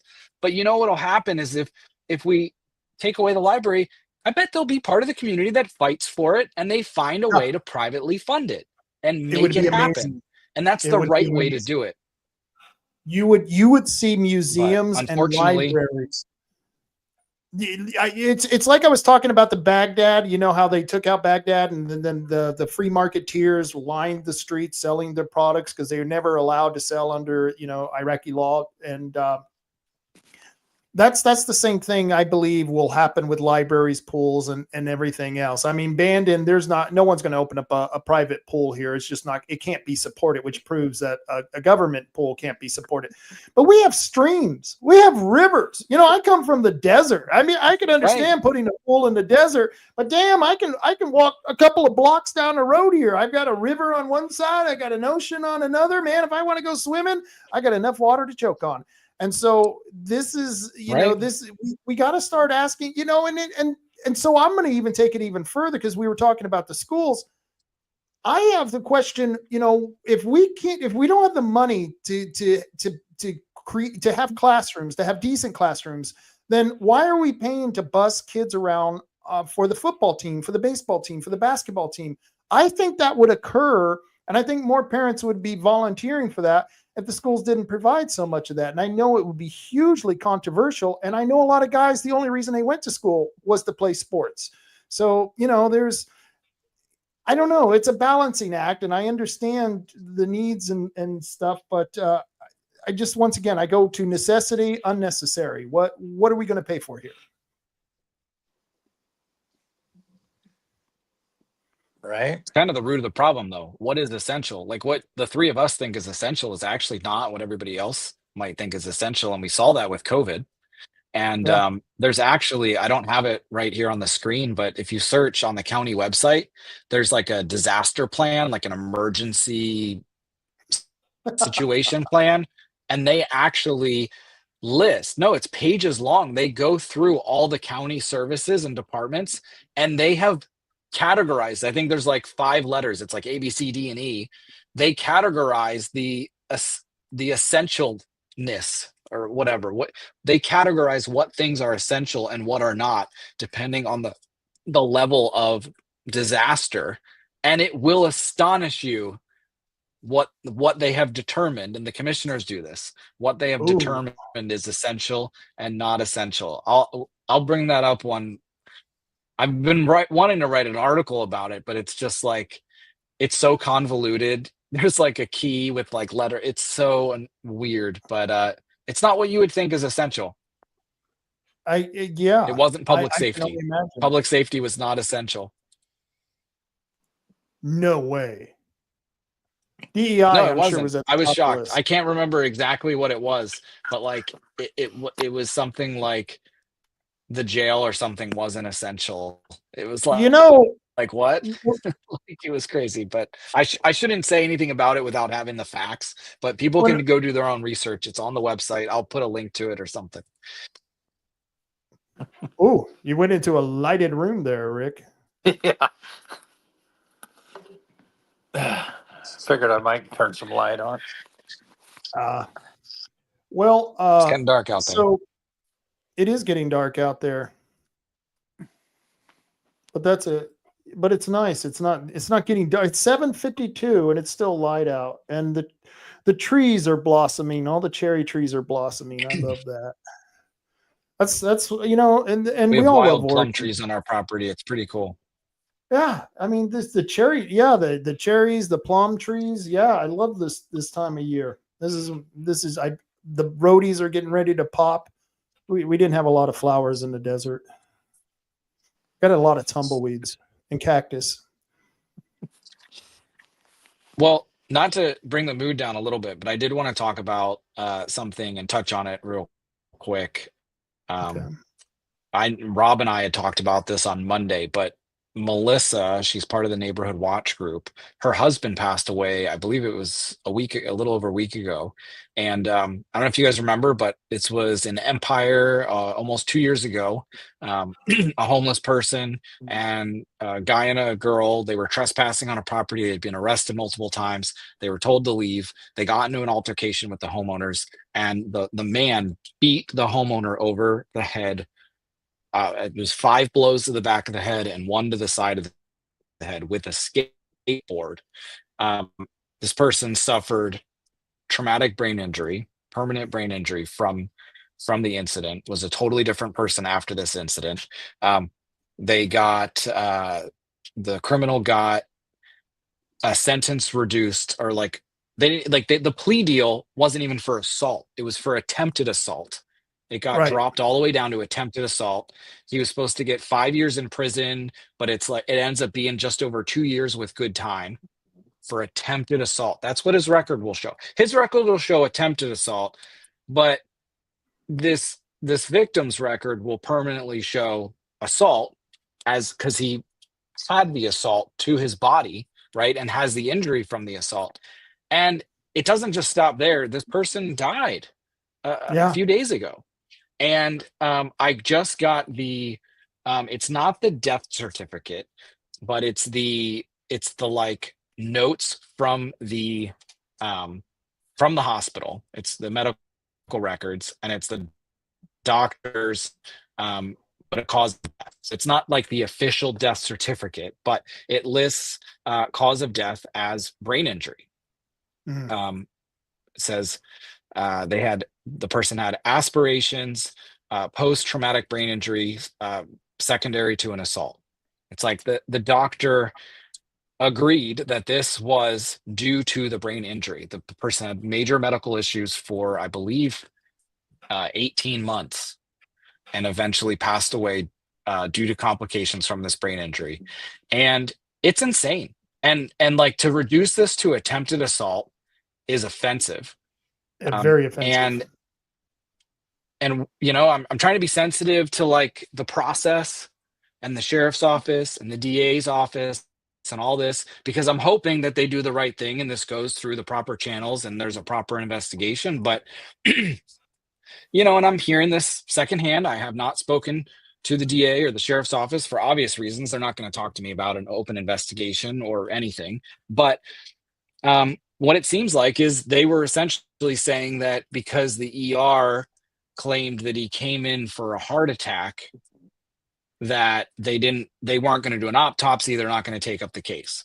Nothing. It wasn't. They're saying it wasn't related. So this woman, whose husband died, goes to the hospital today, gets the medical records because she remembers the doctor telling her, yes, he died due to complications from the brain injury. Like, they were very clear to her. And now she has the receipts. She has the paperwork that says that, yes, that was the cause of death. So they got back in touch with law enforcement, and it appears that law enforcement is going to look into doing the autopsy now and going that route to investigate this as essentially a murder or manslaughter charge, which I think it should be. I mean, if the facts show that, that's what it should be, right? Like, we need to trust our system, and right now I don't have a lot of trust in it, especially when I'm hearing things like this, when things are reduced to attempted assault. How offensive is that? And now, could you imagine being this family who's grieving their father and husband? And these people still live in Empire, and they're dealing with homeless people constantly. Yep. Wouldn't that be And I was terrible? on the Okay, phone with her. I'm sorry. That just seems like it I was would be on the phone with terrifying her. living in that neighborhood and having homeless people still, you know what I mean? You would almost have PSTD, you know what I mean? I would, you know, I already have a problem when they just come down the street with a shopping cart, and I don't know how many shopping carts I've seized in my time. And yeah, I've had a few people take swings at me and stuff and say a lot of curse words, but you know, if you're not someone who's used to doing something like that, and you're just not an aggressive, and I shouldn't call myself aggressive. I'm going to get labeled now. But you know, if you're someone who goes out there and you're going to make a stand and you confront people, you're prepared for that. But if you're someone in your house and you're not prepared for that, that's something that you're going to have to live with now, that somebody had to confront a homeless person. That person was killed, and you're living in that house with more homeless people wandering around. I'd be terrified. I mean, Yep. I don't know. If she shot someone, a homeless person, in her house, in her yard, I wouldn't even think she should be charged. And I don't care what reason for that she shot him, because I would be terrified having anyone in my yard. It's absolutely insane. I was just on the phone with her earlier, and there were homeless people walking around, and her daughter was going to go out to the garage, and she was like, no, come in. You're not going outside because, and she was telling me she doesn't let anyone, you know, walk around her property alone or without a weapon because there's constantly issues. And this is crazy. I mean, this is why I came out of my life before any of this and decided we have to do something. Yeah. You know, if the system was working, you wouldn't know about Chris Castleman. You wouldn't know my name. You wouldn't see me on this podcast. I wouldn't be here. I'm only Ditto. here because our Ditto. system has failed us. It's broken. It needs to be fixed or obliterated so we can rebuild it. But like, I'm not here to become famous. I actually want to be left alone. I don't want to be anybody. I don't need to be anybody. But I cannot sit idly by while this happens to our community. Any community. This is any community. Absolutely, utterly insane that this not only does it happen and is allowed to happen, but then you start hearing that like the police won't investigate. The DA reduces things to attempted assault, and this is not the like what do you call it? Like, this is not a isolated incident. They have been reducing charges like that over and over recently. They are just trying to police stuff to get it out of the door, get them out of the jail. And you know what? They would probably blame us assholes who didn't support the levy, you know? And that's crap. Our community deserves better leaders than that. Totally. Put up that Paylene Grout has a good comment. Wow, she was being harassed by Melissa Curtis and her new boyfriend afterwards. Well, yeah, so Melissa Curtis and Sean Redner were the two original people who were in this confrontation with the homeowners, and they were I believe they had just been arrested and released. And so it was Melissa Curtis and Sean Redner. Sean Redner's in jail. He was the one who assaulted the homeowner. And yeah, Melissa Curtis got a new boyfriend. His name was Dallin Anon. What a name. Local criminal and bum. Both of them are. And yep, her and her new boyfriend would harass this lady and her husband after the incident. Is that not insane? I mean, where is our protection? I almost want to. And are we allowed to protect them? Are we allowed to go and help protect I don't know. I was just going to say that, Chris. I want to be drive chastised as vigilantes. Right. But I want to drive to her house right now, park in front of her damn house, and chase away homeless people. Wait a minute, I used the wrong term. I want to chase away the street criminals, not homeless people, because that's how they've been categorized, because we got to make victims out of everyone who's a scumbag today, because that's just how society's going. But these are street criminals. I almost want to drive to this lady's house and park in front of their house tonight. You know what I mean?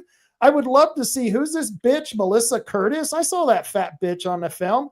boy, I'd love to just kick her butt down the street. You know what I mean? And at this point, oh, what are they going to do? Put me in jail? What? I'll do a plea deal. I should call the DA right now and say, look, I'm going to work on my plea deal because I'm going to go and beat the shit out of Melissa and her new boyfriend.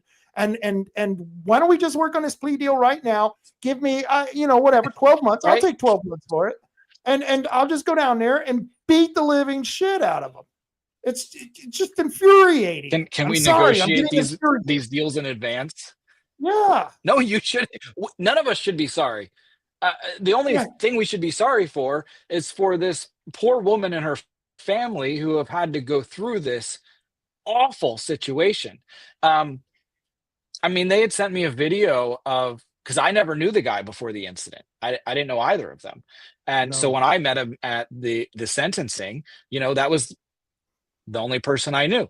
And so they send me a video of him before the incident, and it's heart-wrenching. I can't even. I was going to air it on the show, and I can't. Maybe another show, but it's what that family has lost due to lawlessness.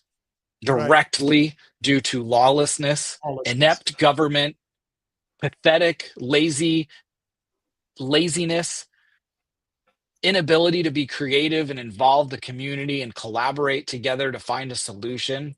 We have an amazing community that wants to get through this and move in a better direction, but we have people in power that do not want to give up that power to the new guard. The old guard is resisting. They do not want to lay down their arms, their power, their gavels. That's their arms, like they don't want to do it for a variety of reasons. But I liked how you addressed the homeless issue. Like, these are not homeless people. No, it's as if giving them a home and they would magically have like a 200 square foot home in a cottage that they would keep such good care of, and they would never do drugs again and never steal from their neighbors. And it would be a white picket fence. Their dogs would be so well behaved. Yeah. I don't like that. It's stupid. That's not reality. I don't like the generalization. I mean, to me, a homeless person is somebody that's down on their luck, but they're still trying. Right. These other people are, I like the word I see on that Coos County neighborhood watch guy, ferals. That's what feral these people are. They are feral. Let me ask you, Rick. No regard for anybody. Rob from Mason Tackle. Yeah, he first termed it.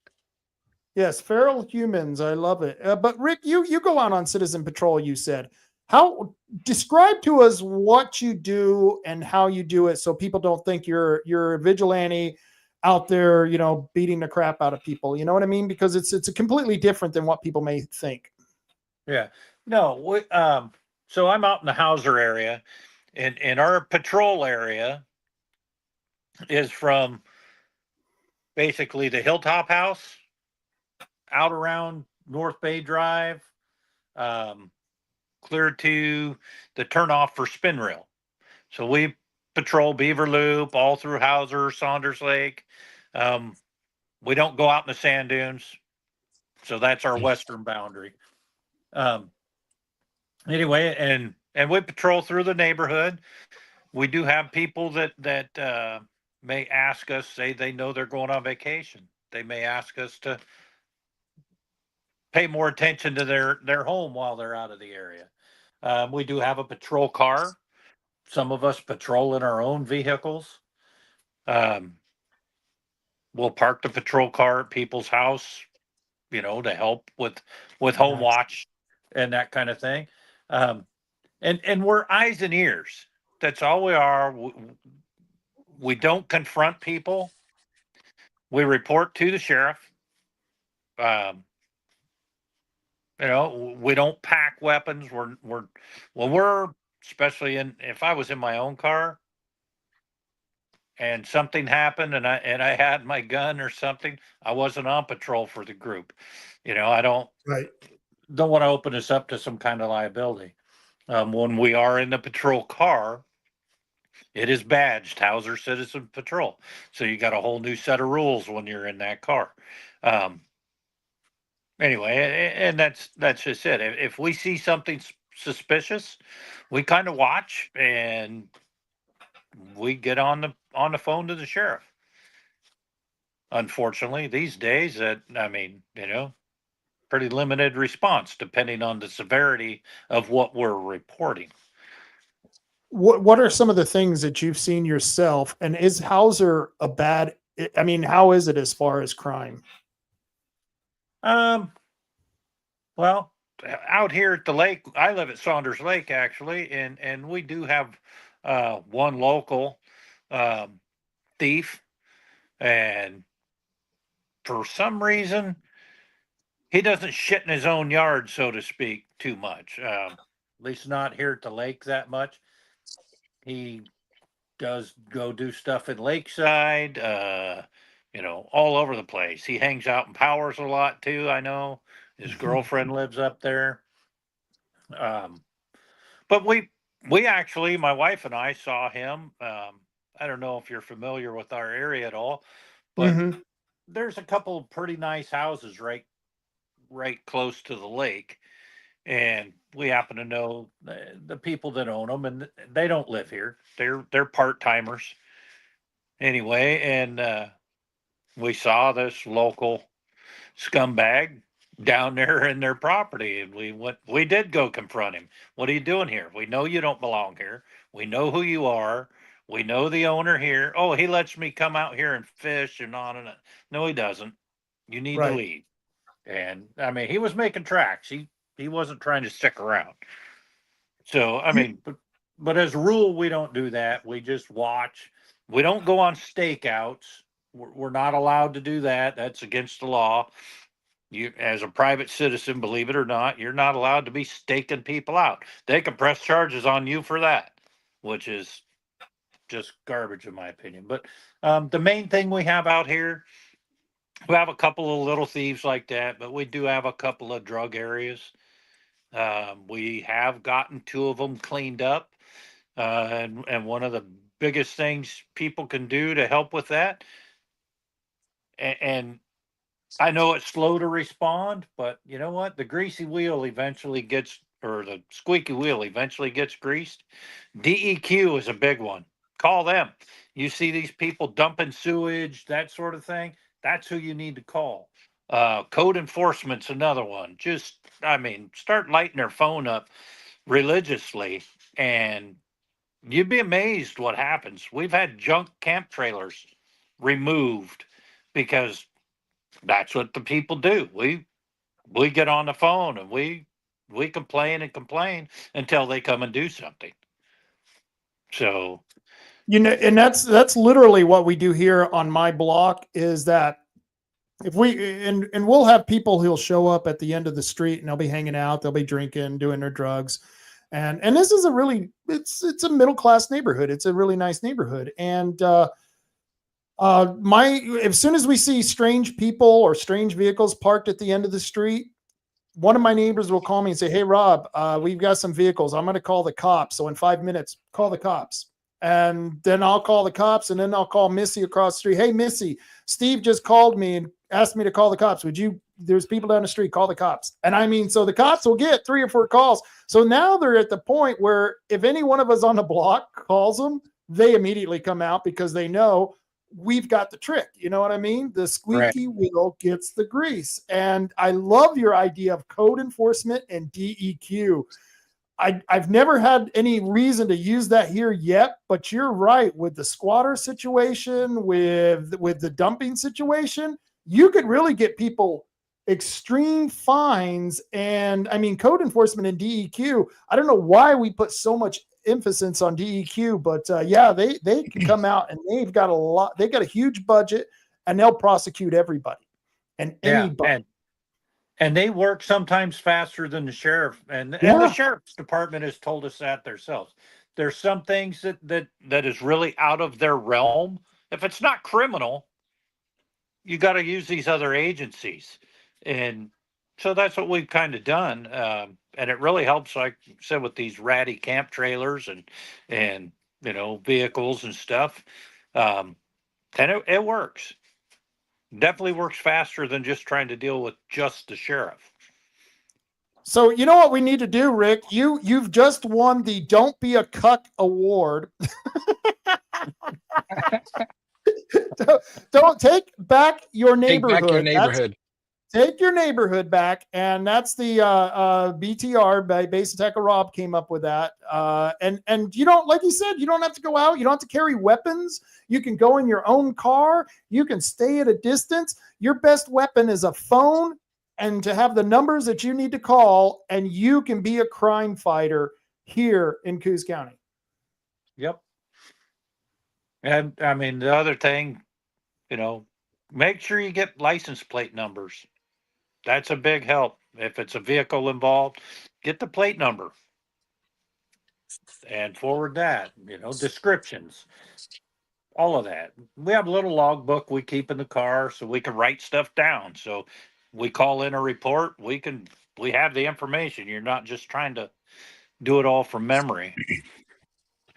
And always be nice when you call the police. Always be nice to the operator. I know, a lot of people complain because they can be really short with people, and it's really infuriating. I know, but I've learned the rule that I don't know what's going on in their head or in their position right now. So I try to be as nice as possible, because I also believe that you can get more flies with honey than you can with vinegar. I guess if you rip off their wings, they'll eat whatever you give them. But it's you can get more flies with honey than vinegar, and so yeah, you've got to just do that with them.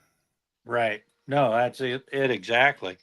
I have a feeling you get too nasty with them down there at dispatch, and your call gets put at the bottom of the stack. That's right. And and like I said, it's sad to me. The other thing with going along with the cuts down there at the sheriff's office, everybody in the county knows it, to include the scumbags, so they know how limited patrols are. Yeah. And the other thing, we do have more deputies than some people realize, because we have the Dunes deputies, and we have some other things like that are funded by other agencies. Like the Dunes deputies are funded, I believe, it's the Forest Service that pays for them to help patrol out there. Well, that's all they get to do. They don't get to patrol the regular streets.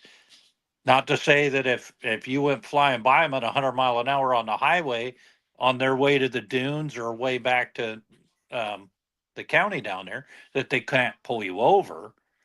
They can, but their job is not to go patrolling anywhere but the dunes. That's what the sheriff's office is being paid for them to do. So that's what they have to do. So, I mean, that does, okay, we got a couple more deputies saved because different agencies, just like the Marine deputy, that's paid for by somebody else. But he's not out on patrol, out on the roads. He's that money, his salary's earmarked to do what the department's being paid for him to do.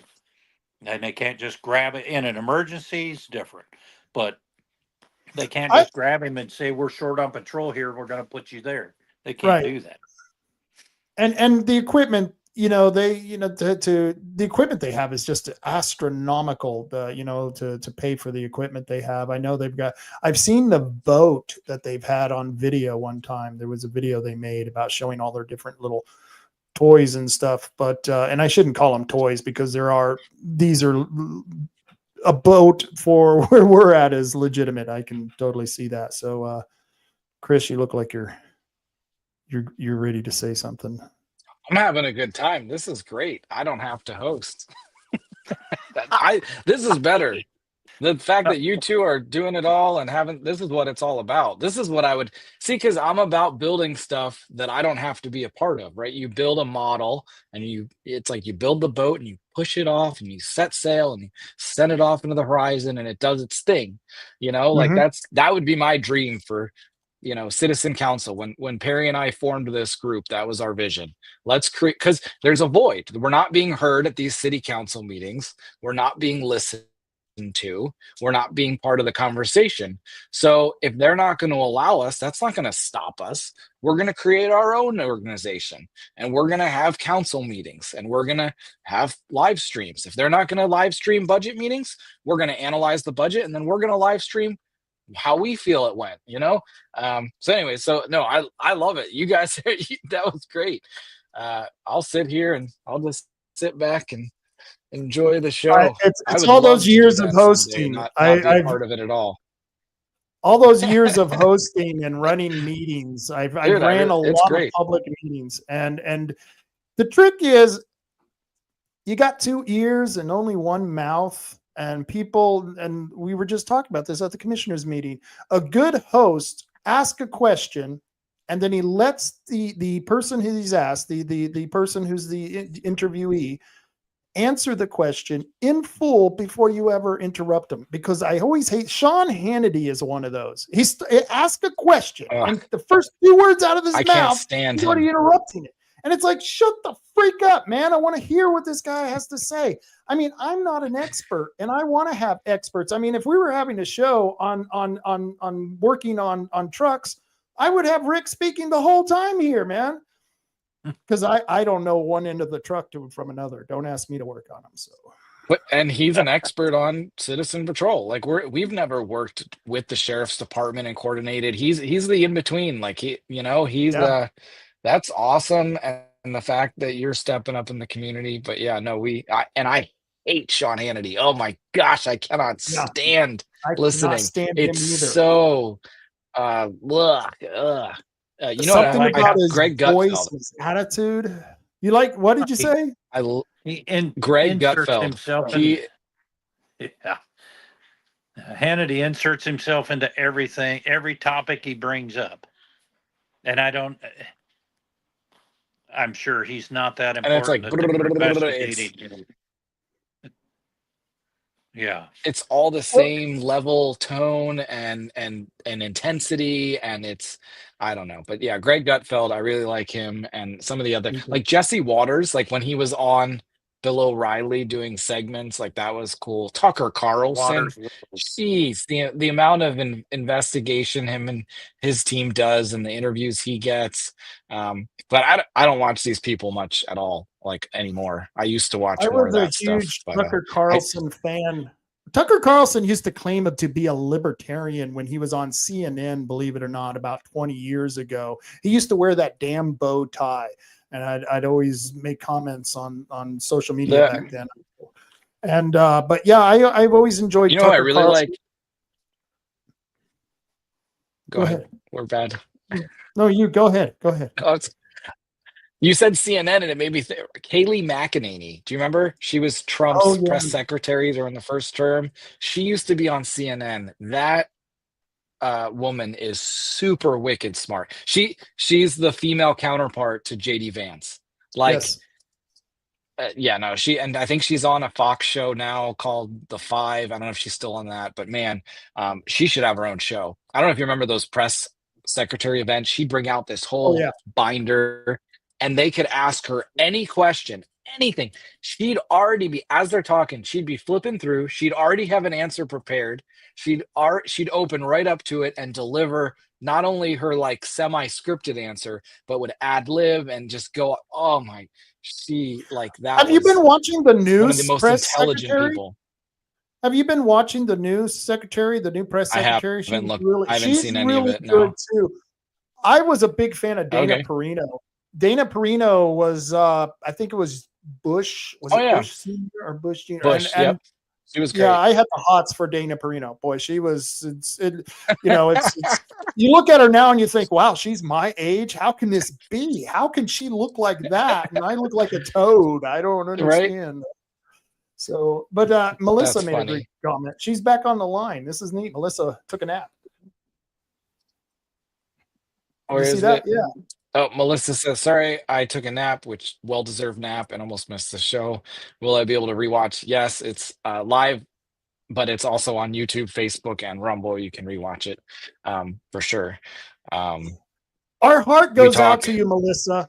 I swear, I almost want to drive to your house right now and just stop anyone who's coming down your street to even consider harassing you. It just makes me mad. After, Chris just told the story how Melissa Curtis and her new boyfriend harassed you even after the incident of assaulting your husband. I'm infuriated, Melissa. I feel for you, man. I don't know what I could do to help you, but I you know what I mean? I just feel like I need to do something, and I don't know what I'm missing something here, Chris, because I'm in mad and I don't know what to do. Well, the first step is we're getting the facts, we're getting the information from the hospital, we're working that angle, let the facts present themselves. And we believe that the facts will explain the reality, which is that this man died from a traumatic brain injury from an assault. And if those are the facts, then our district attorney needs to prosecute based on those facts. And that's an elected position, so it can be recalled and we can put somebody else in there who's going to do the job. So that's kind of the direction we're going. That's how we can help her. Right now, it looks like they're starting that process. So hopefully they do the right thing, and we won't need to be involved, right? Like that would be good. But if the facts say one thing and their actions are doing something different, then that's where we're going to have to get involved. So hopefully it continues to go in the right direction, which it's been a bumpy road the past week. Because they originally said they weren't going to take up the case, but it sounds like they might be. So we're just going to stay on top of it, stay in touch with Melissa. And, it could be a bumpy road, and it could be some situation where down the road we need a bunch of people to show up at the courthouse and support her and support her family. You, Chris, but now that I'm not on the radio, I feel like I don't communicate to, I'm not listened to by a lot of the establishment like I used to be, because now I don't think maybe they go to my podcast. Maybe they're interested. I really don't know. But it was even weird. One of the guys from the, people have come up to me recently and said, "Oh, I've watched your show," and I was really impressed. Someone from the city council, and I don't get to talk to those people. So I wonder what kind of effect, now that we're just on, and I'm just on social media, but we're putting so much pressure in social media. Is that pressure? Is it going? Are we really hitting the DA? Are they getting the message? Or you know what I mean? It just, I don't know. I don't know how to quantify it. It's just, I don't know. They better. I mean, we're not going to be able to quantify it, but I'm feeling a good feeling about it, and we need to keep that momentum. I feel like momentum is the key, and I think we're building it. Melissa just said she worked hard today, and now things are going to move, and she's right. She worked hard and fought to get those records today and to make sure that the truth comes out and the right thing happens based on that truth. So that's what we got to do, and we got to stay on top of these people. And again, like I said, like 3 times now on the show, we don't want to have to get involved. We want to have a system that works, and we used to have a system that works. And unfortunately, it's going to take some fighting. Like, we've got a fight ahead of us, and we've got to keep at it. And Brandy Martindale commented, "We need Rob on more often." Yeah, I mean, Rob's got his drinking. Brandy, are you drinking? Yeah, a lot of stuff he does. There you I've go. never Brandy met Brandy. is another one of those people who, one of those people that are standing up because she saw a void, and she is one of those people that's not just going to sit by and complain quietly or watch it happen. She's going to stand up and try and be a part of the solution. But what were you going to say, Rob? Oh yeah, I've never actually met Brandy. I've conversed with her through Facebook and texting and stuff. And just like Rick here, Brandy, there is room for everybody. And it's like we were talking about earlier about base and tackle Rob. I did the same thing you did. I laid off the Downey. What is it, John Downey? Dowdy. The Dowdy story, because Rob he was taking off with it. And so, when you see someone doing such a good job, get the hell out of their way. Let them do it. Let them, Oh, yeah. let them carry that football through the goalpost. And that's a team player. You cheer them on from the background. You know what I mean? And that's what you do when you see someone winning. And Melissa will be there, because this is something that's near and dear to our heart, and we're going to be on top of this. And if we go over the line at any point in time, because we have to consider your feelings also and what you've been through, let us know, because sometimes we're very blunt, we're very angry, and we're very forthright. And Rob was talking about it today about the family of the people who were killed on that bus. He doesn't want to harm them in any way or step on them and hurt them any more than what they've already been hurt. But you have to get the story out. You have to let people know, because that's the only way you can apply that pressure. So if anything we say or do is, like you said, like I said, was over the line, please let us know, because I'm very passionate about this issue. Yeah, I don't want with to put words in Brandy. Melissa's mouth, but I think she's mad as hell as well. So yeah, Brandy says we're gonna have a pizza party soon. All right, I agree. I make a darn good homemade pizza. Maybe we can have a homemade pizza party. Fresh grown basil and tomato sauce. Anyways, oh, here we go. Melissa says, I am very blunt as well, and I will fight for my husband all the way. As God bless you. As any good wife would. I can't even. I cannot believe that this is happening. I can't believe that. I couldn't believe it when she texted me that he had passed. I mean, that's. Yeah. I couldn't either. I can't I was just believe mindful. it has come this far that we're starting to see. I mean, the other day I hear that one of the guys I interviewed in a homeless camp in Empire, it was found dead in that homeless camp, and he was one of the people who was blasted all over the internet just like the week prior for stealing a tip jar from a local restaurant. I mean, it's like, this is stuff you read about in like a ghetto in Oakland or, New York City or something, and it's happening here. It's kind of inappropriate. It's not the right, we're not the right.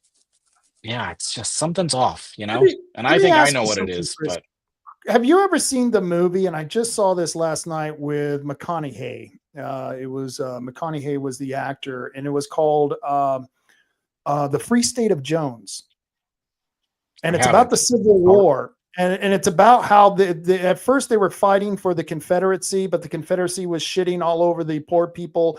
And it was like they were fighting just for the rich plantation owner, but they didn't want to fight for the Union because they thought that the federal government was crapping all over the Southerners, which at the time they were, even though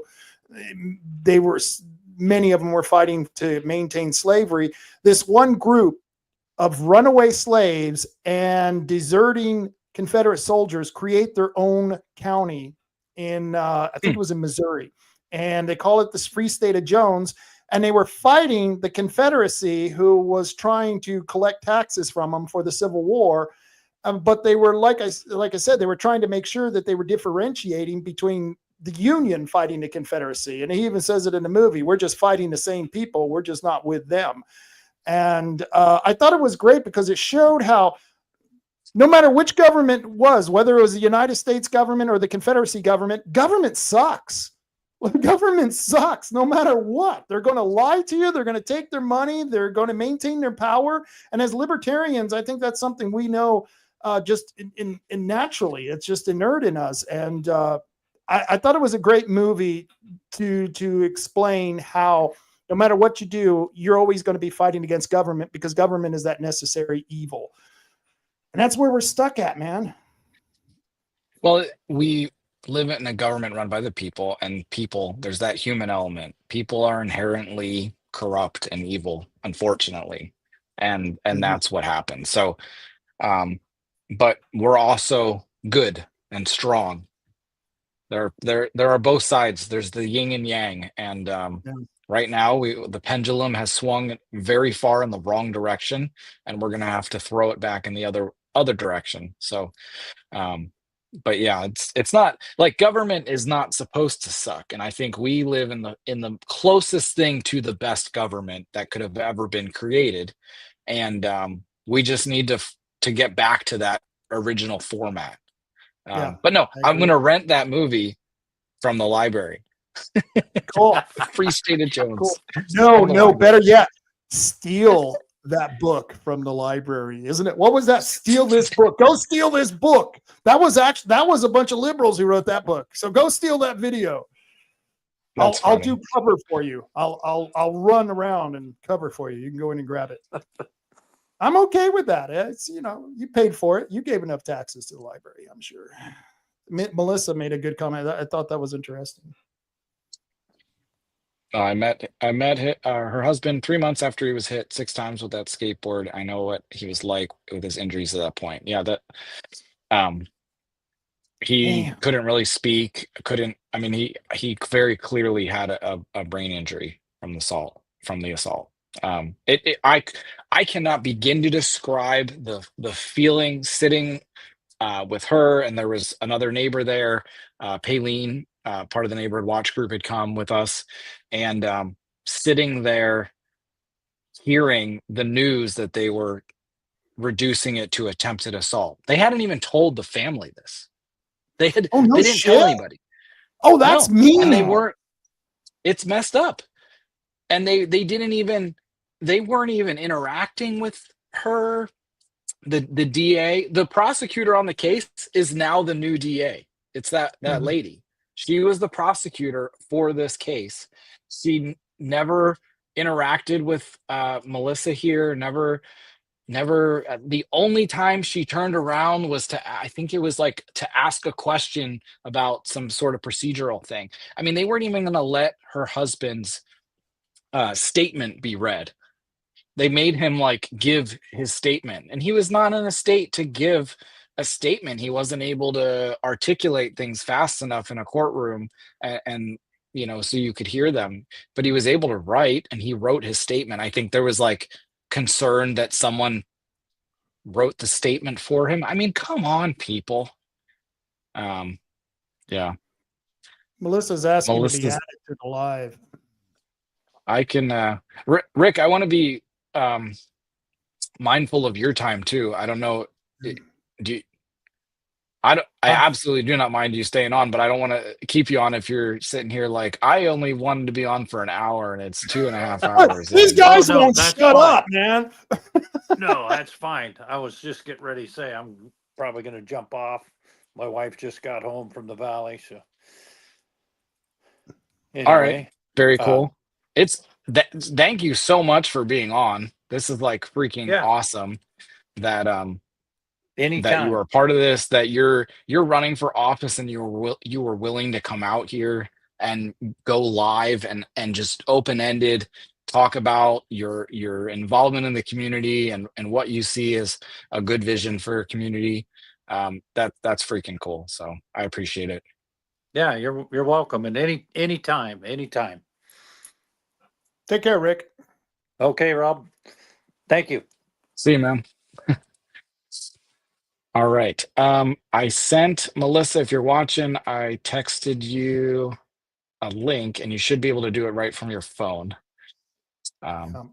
She asked, can you add me to the live? Anyways, what bro does Brandy say? Brandy says, what is the point of DEI when they ignore accommodations for people like Melissa's husband? Yeah, I mean, you're hitting the point. The point is there is no point. It's a political ideology, a political agenda to try and pander to certain communities so that you can win their vote and win their whatever, their energy. It's total crap. And here's the thing: nobody's going to run against the DA. Nobody will run against the DA. No one will run against the judges. So if you have bad DAs and you have bad judges, none of the lawyers are going to run against them because they don't want to have to confront that DA in the courtroom after they've ran against them. And it's the same thing with the judges. They don't want to run against a judge. And if they lose, then they've got to be an attorney in that judge's courtroom. And so they're intimidated to run against the DA and the judges. And so that's why we almost never get new ones. And I was impressed because normally Paul Frazier, I was expecting this. I was expecting Paul to retire 6 months before the election, have that other woman put in that is there now, and she would have ran as the incumbent. So I have to give Paul credit because that's what a lot of DAs do. And he didn't do that. He waited until the election and retired after the results came out. So that was a good thing because we normally don't get a choice. And we didn't really get a choice because she was the only one on the ballot. Well, and it's tough. Like not anybody can run for DA. You have to be a lawyer. You have to be part of the bar association and other things. So it's, and some, that's for good reason. But then again, like, man, do we have a very limited pool of people who could run for DA? And you have a lot of power as DA. Like, as DA, you get to choose what's prosecuted and what's not, and how it's prosecuted, how it's turned into attempted Very assault. powerful, but very powerful. And it's something that when I was fighting against the legalization, the illegal pot, that drug prohibition that they were that had going on for many years in other states, and I was fighting that in another state. And it was, you learn a lot about law when you're fighting against something that is considered a crime, because they want you to understand that if you go anywhere askew of the legalities of law, that you're going to get your ass fried. It's kind of like a J6er. I was kind of like a J6er, but for another reason. And that's you've been keeping up with the immigration. They've been wanting to get that guy back from El Salvador, and it's like, really? Yeah, I haven't really been following that. I've been crazy busy, but the most in touch I had was going to the Democrat rally. They had a lot of things to say about immigration. But we have Melissa. She's joined our live stream, and I'll add her on right here if I can find the button. Thank Hey, Melissa, you. how's it going? Oh, I'm tired. I've been fighting like crazy. So I want to start with she was not my original DA. I had John Blanc, prosecutor. Yeah. And he would not speak to me. And the reason why everybody was so mad at me the night before we went to court is I called the victim's assistance attorney out of town to find out what charges he was going to get. So he contacted my victim's assistance case manager, whom I pray I do not get again, because I have a wonderful one now out of county. And her name is Shannon, and she's already had her, her say, and we've already reported her, but she literally called me and told me to go to hell and asked me why I called the attorney. And I said, because nobody's telling me anything. But they told her or him, the attorney, the exact same thing as I was being told, that this man was getting assault in the 2nd degree, class B felony. And I was not going to go any lower than that. I mean, my husband was a hard working man, and you've seen him, Chris. I've been grieving my husband for 15 months because that was not my husband. And long story short, when I went to court, I had a different judge and I had a different DA, and the DA perjured herself and said that me and my husband had walked on the front porch and we got into it with Melissa Curtis. And that's when I said perjury. And remember the victim's assistance worker walking up to the side of me to speak to me?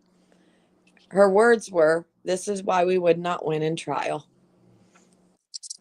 But I literally have the video of her being on my front porch with the dog. The dog came up first, pulling a collar, And when she left, my husband was in bed. He had a cardiology appointment the next day. And my child's just shoving food down her face.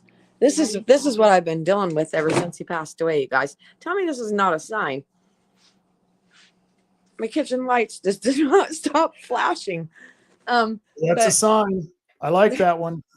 But he hated electricity.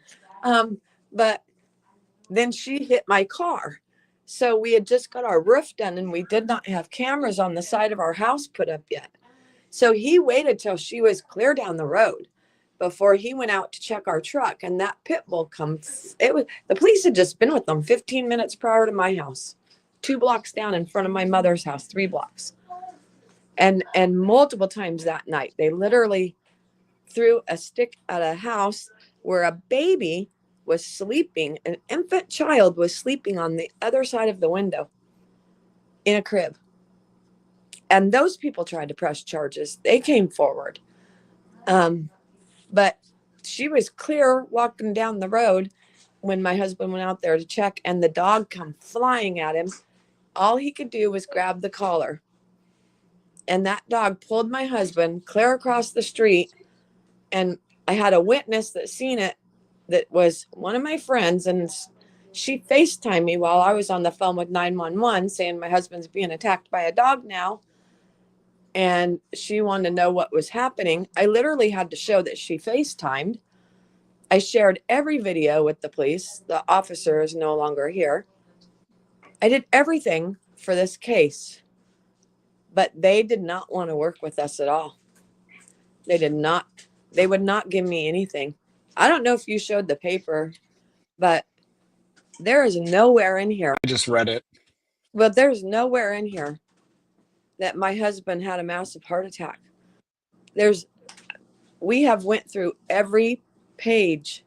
I called because I'm getting his x-rays as well. Chest x-rays that were done every 2 hours. The police want them, but they're going to subpoena their own because they say I could have falsified something in this paperwork. Oh, geez. I mean, I have a stack that's just thick, just from him being in there. I can imagine. So I literally had to call the hospital today. I went in there, had to take my daughter to an appointment, had to call, and they gave me what pages everything was on for me to find all this stuff, because me and my other daughter. So I'm taking care of my daughter who has encephalopathy, and I have another daughter, and I'm doing everything I can to float here. And for them to call me and tell me that he had a massive heart attack, I said, you're wrong.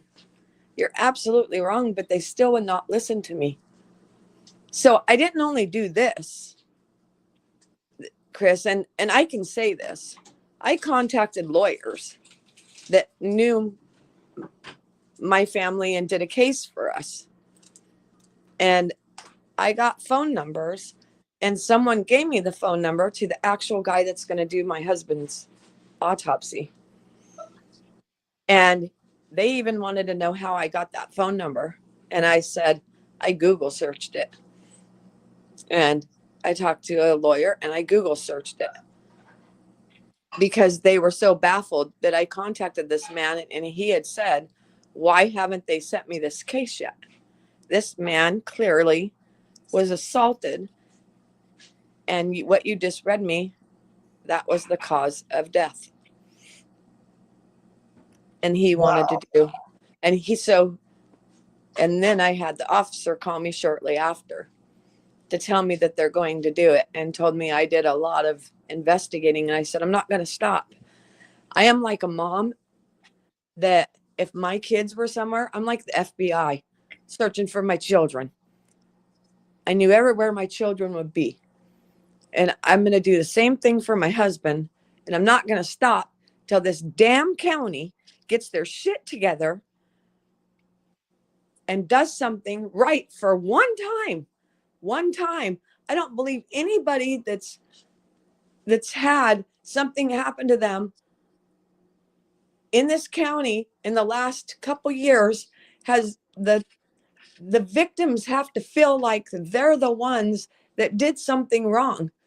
And this is not how this should be. No victim should feel like they did something wrong.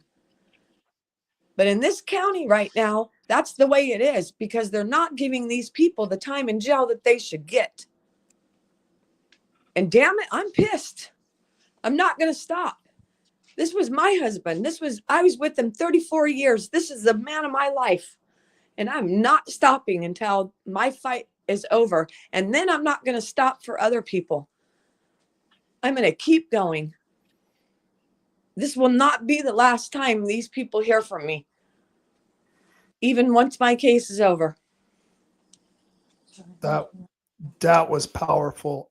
Melissa, my husband's not going to die in vain. His death is not in vain. I'm not messing around anymore. I am tired of this. I'm tired of them taking over our county. I'm tired of them allowing these people to do this.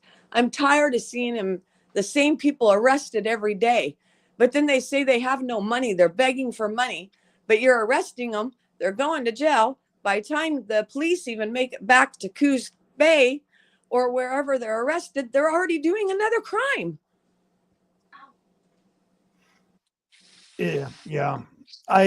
You've been a victim of a crime, and then you go to get justice, and the justice system has victimized you again.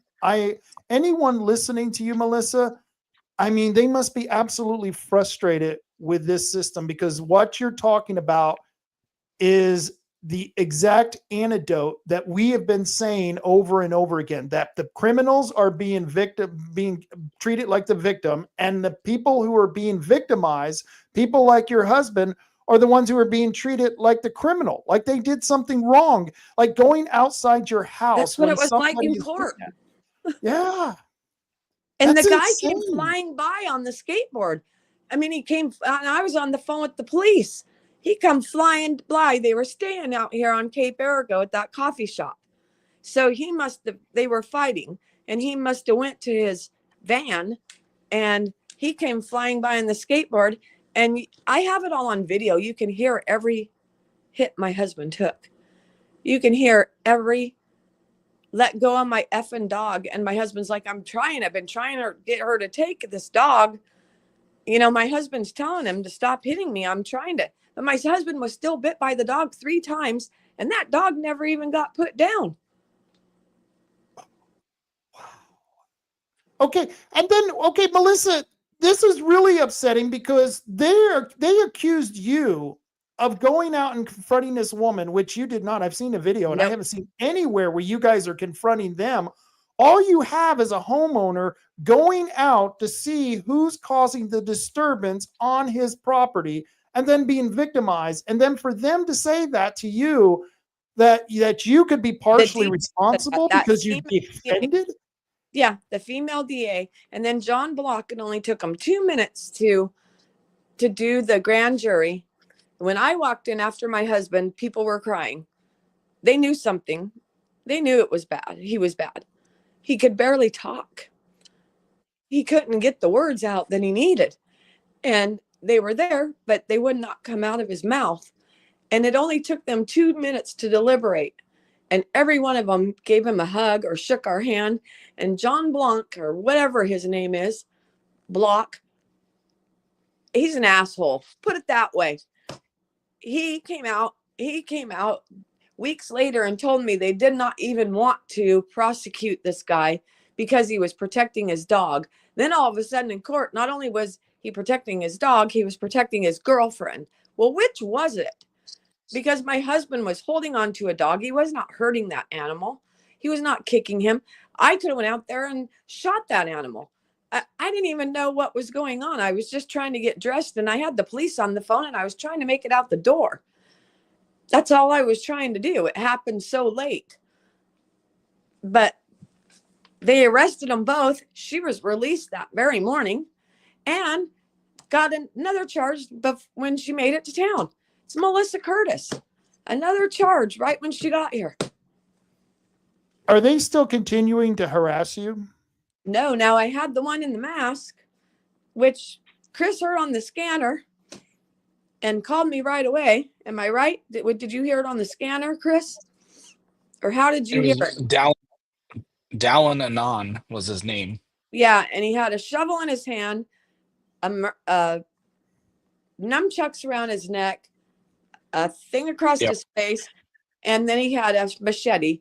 And the day before, I guess he had been here, and my neighbors called the police because they were walking through my yard intimidating me. And then the next day they were here, and across the street from me is an apartment building, and their realtor came, and he chased one of my neighbors to her door while I'm on the phone with the police saying, somebody better get here or before somebody gets hurt. And then he was taking pictures of her through her apartment window, but the police officer said it's public property. It's not public property. This is privately owned property. Even the property manager said that. And this guy's out here telling me I have a black soul and I'm going to hell. I said, buddy, I'm telling you, you better not come to my property again. I can't take any more.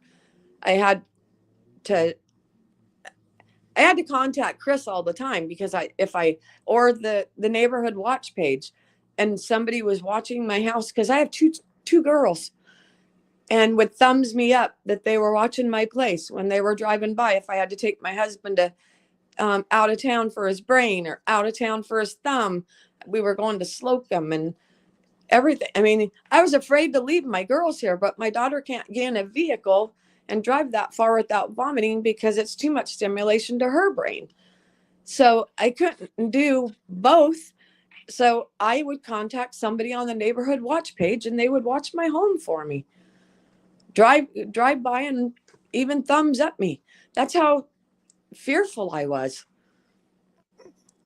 I'm so thankful at least you got some people who are keeping an eye on it. At least they wouldn't even give me a picture of that what was his name? Dannon Alon or whatever. Anon. Yeah, the police total wouldn't. freak, thief, criminal, bum. Hit a police officer. They still would not give me a picture of the man. So I'm like, well, how am I supposed to know when I walk out my door who I'm looking for that's going to attack me? How am I supposed to know? I won't even let my He was the guy who Matt Wilbanks in one of his last videos around here, he had filmed him. He had just straight up stolen from 7-Eleven in North Bend and walked out. Yeah.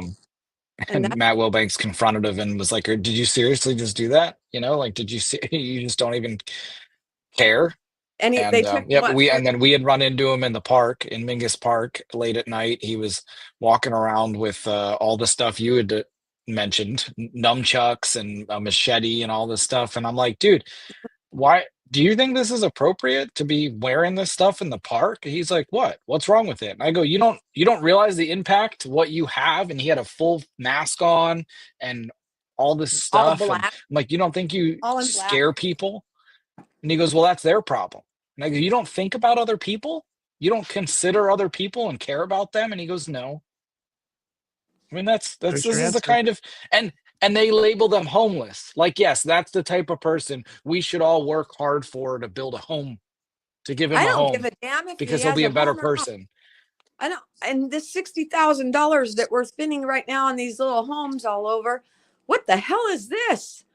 I don't care if they have a home or not. Get off your damn ass and go to work and fucking live. Dude, we all have to do it. We're put on this earth. We all have to work. I have to pay taxes. I have to figure out how I'm going to support 2 children. I'm disabled myself. I'm a cancer survivor. And I have a lot of medical issues. But I'm not going to stop. And believe me, my kids will eat. And I won't go through the system to do it. I will make it. Melissa, that's very inspiring after what you just have described, what has happened to you after being a victim, after having a victim, after you just described what the justice system has done to you. If I thought it would do any good, I'd give a call to the DA tomorrow, but I don't want to hurt your case. You know what I mean? I just want to call him up and say, what the F is wrong with you? I got the call today from the mortuary. His autopsy will be done Friday, you guys. That's what I wanted. Wow. That was my number one thing, because it says right here in this paperwork that my husband died.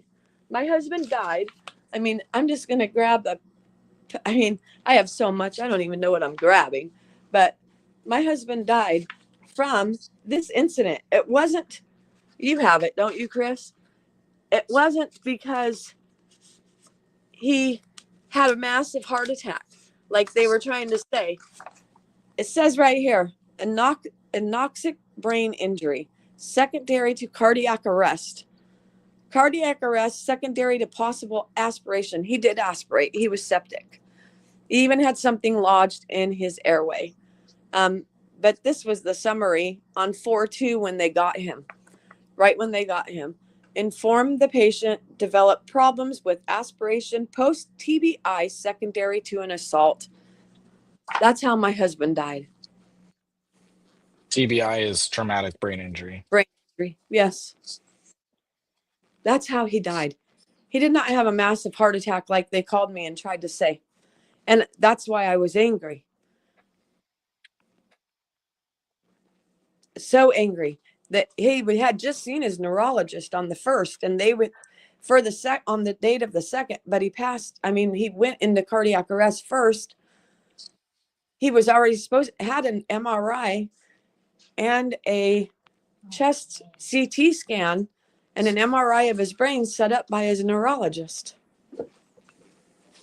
Where are the homeowners' lives matters protests for no justice, no peace? Because this was a miscarriage of justice for you to even have to go through what is it, a sentencing where they reduced it to attempted assault. That is such a middle finger to you and your family and to the community. You seen me break down. You seen me break down and cry when they said that. I was in shock. I was because he also had assault. I'm still in shock. Weapon, and that was a Class C felony. And then he had. It should have been upgraded for assault with a deadly weapon. Is what it should have been upgraded to. I begged them. When you're hitting somebody in the head with something that has metal pieces, like heavy metal pieces, like a skateboard. That's assault with a deadly weapon. His face is black and blue. I have pictures. His neurologist was just baffled that he made it through it, that he lived. He was hit so hard in the back of the head that it's like, they explained to me, like, baby, your brain moves forward when you're hit that powerful. So he has damage to the left lobe of his brain. This is something. And he had 4 strokes in the hospital. 4 mini strokes. He had 4 brain bleeds, but 4 mini strokes when he was in there this time. Yeah, I'm going to fight tooth and nail. I'm not going to stop. I'm going to fight for my daughter. That was her daddy. I'm going to fight for my husband. And I'm going to fight for the next victim and the next and the next. And I'm not stopping until this county gets off their asses and does something. I'm tired of seeing this sheriff on Facebook posting that he needs money. Pull the $60,000 you guys are building all these homes with for the homeless. Use that money to house these people that are doing these crimes.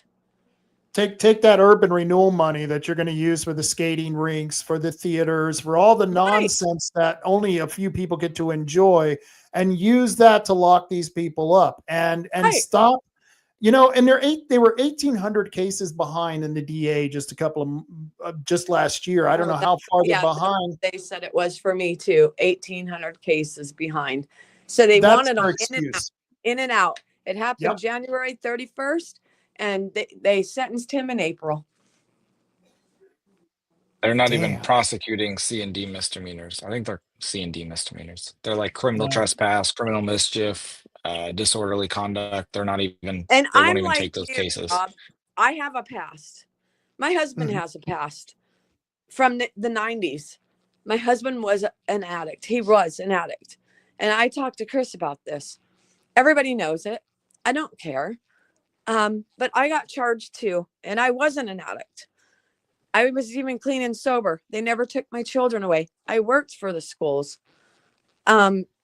as a volunteer and did everything. And I have done foster care since then. But they're not just, my husband got 2 years because he was a drug addict. 2 years in prison, but he was one of the first people in Shutters Creek.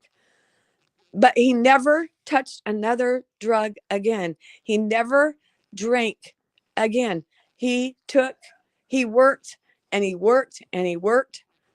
I mean, this man worked his butt off to get the home that we own, the vehicles that we own. His whole life changed in a minute. And here's the thing. Your husband was going to he got 2 years. He served 2 years, and they only want to give the guy who murdered your husband 1 year longer than what your husband got for using drugs. There were no victims in the crime. It was just your husband caught with drugs, and he got 2 years. That's infuriating. I am just so angry. My blood is boiling. I got a Class B felony, and I didn't do anything. I didn't even have a key to where his drugs were. I called him at work. He was working and said, I just took our son to football practice. Can you tell me why there's police all over our house?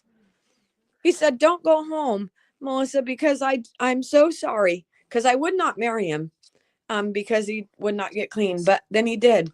And so I married him. Long story short, he said, I'm so sorry, but I do have a small amount of methamphetamines in my boot, his shed. And I said, I'm not guilty of anything. I'm going home. I'm not guilty. I'm going home. Right. And they arrested me. And back then it was Officer Smart and his wife. And I don't know if you guys remember them. Well, Chris, you weren't here. It was in 1999. And I did the UA right there on the spot. My kids, my mom went and picked up my son. My grandma came and got my daughter. And I went to jail for 3 days until they released me on my own OR. And then I got 6 months or something like that. But I did 3 months house arrest that my mom paid for because they never told me about house arrest, that it costs money. You know what makes me mad, Melissa, is that I used to do drugs with politicians, with cops, Peter Lewis from Progressive Insurance. I've snorted coke with Peter Lewis, who owns, Flo from Progressive Insurance. I used to know the owner of Progressive Insurance, Peter Lewis. He's a multimillionaire and bought lots of cocaine. And we used to do that stuff together. These are people. There were several senators and representatives who we used to deal to years ago. This was 30 years ago, 25 years ago, way over the line. And a lot of us did it, Melissa. Nobody should be held accountable for doing something that we are all doing, including the leaders of this country. And I guarantee you many of them are still doing that. And the hypocrisy here of them to identify anyone who's had a past like that and try to correlate what we've done in our past with what a murderer just did to your husband and what they've done to your family, that's even more insulting. That's infuriating because there's a morality difference. There's a clear, distinct difference. And it's just, I'm sorry, Melissa, that you've had to go through this. This is so unfair. I look like I've aged 20 years. It's because I don't sleep, you guys, but it is unfair. It was unfair to my husband.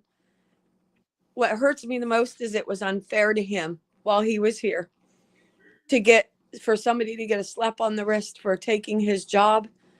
My husband did multi-million-dollar jobs. He did the Mariota building at U of O. He did everything.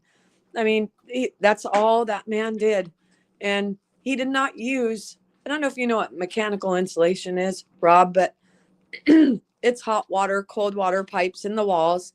You use like a white insulation to cover them so they don't bleed water and boiler rooms. And then he did metal jacketing to make the metal things that are on top of the roof for their air conditioners all nice and pretty and all that kind of stuff. That's what he did. And He did not use a measuring tape. He walked the job, wrote down the amount that he needed of insulation, and did it to a T. And when there was a job through the union, he worked for a union. When there was a job for the union, the first person that they would ask for is my husband to do that job. He was so proud of himself because he made it so far. And I have pictures of him working. I have pictures that I have videos of him in speech therapy compared to the videos of him prior. And it's just sickening. It's sickening. He hated life.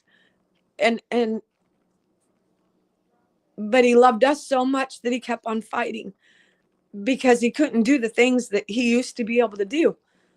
Working, driving, taking care of his family, mowing the lawn. He just started doing that. I told Chris he started weed eating and mowing lawn, but he couldn't do it all. And he would work a 10-hour shift every day out of town. I would not see him for 4 days, come home, mow the whole lawn. I live on a double lot, weed eat, take a shower, and then eat dinner prior to his injuries. And those are the things that I think people take for granted in our daily life. And we, oh shit, I gotta come home and weed eat and mow the lawn. And but my husband all the time, I gotta weed eat and mow the lawn. No, it's a takeaway. If there's something to take away from this, it's I'm gonna be more grateful for those opportunities that I have while I'm on this earth. Maybe those chores aren't so bad because I get to do them. My youngest I want to go hug my wife. I want to go hug my wife and my granddaughter. They're in the living room. I almost feel like I need to go and give them a big hug and tell them how much I love them after hearing your story. It's just, he made my daughters independent. And that's what I'm so grateful for. He made me independent, but he made them independent. And I have one standing right here that can tell you he taught her everything she knows.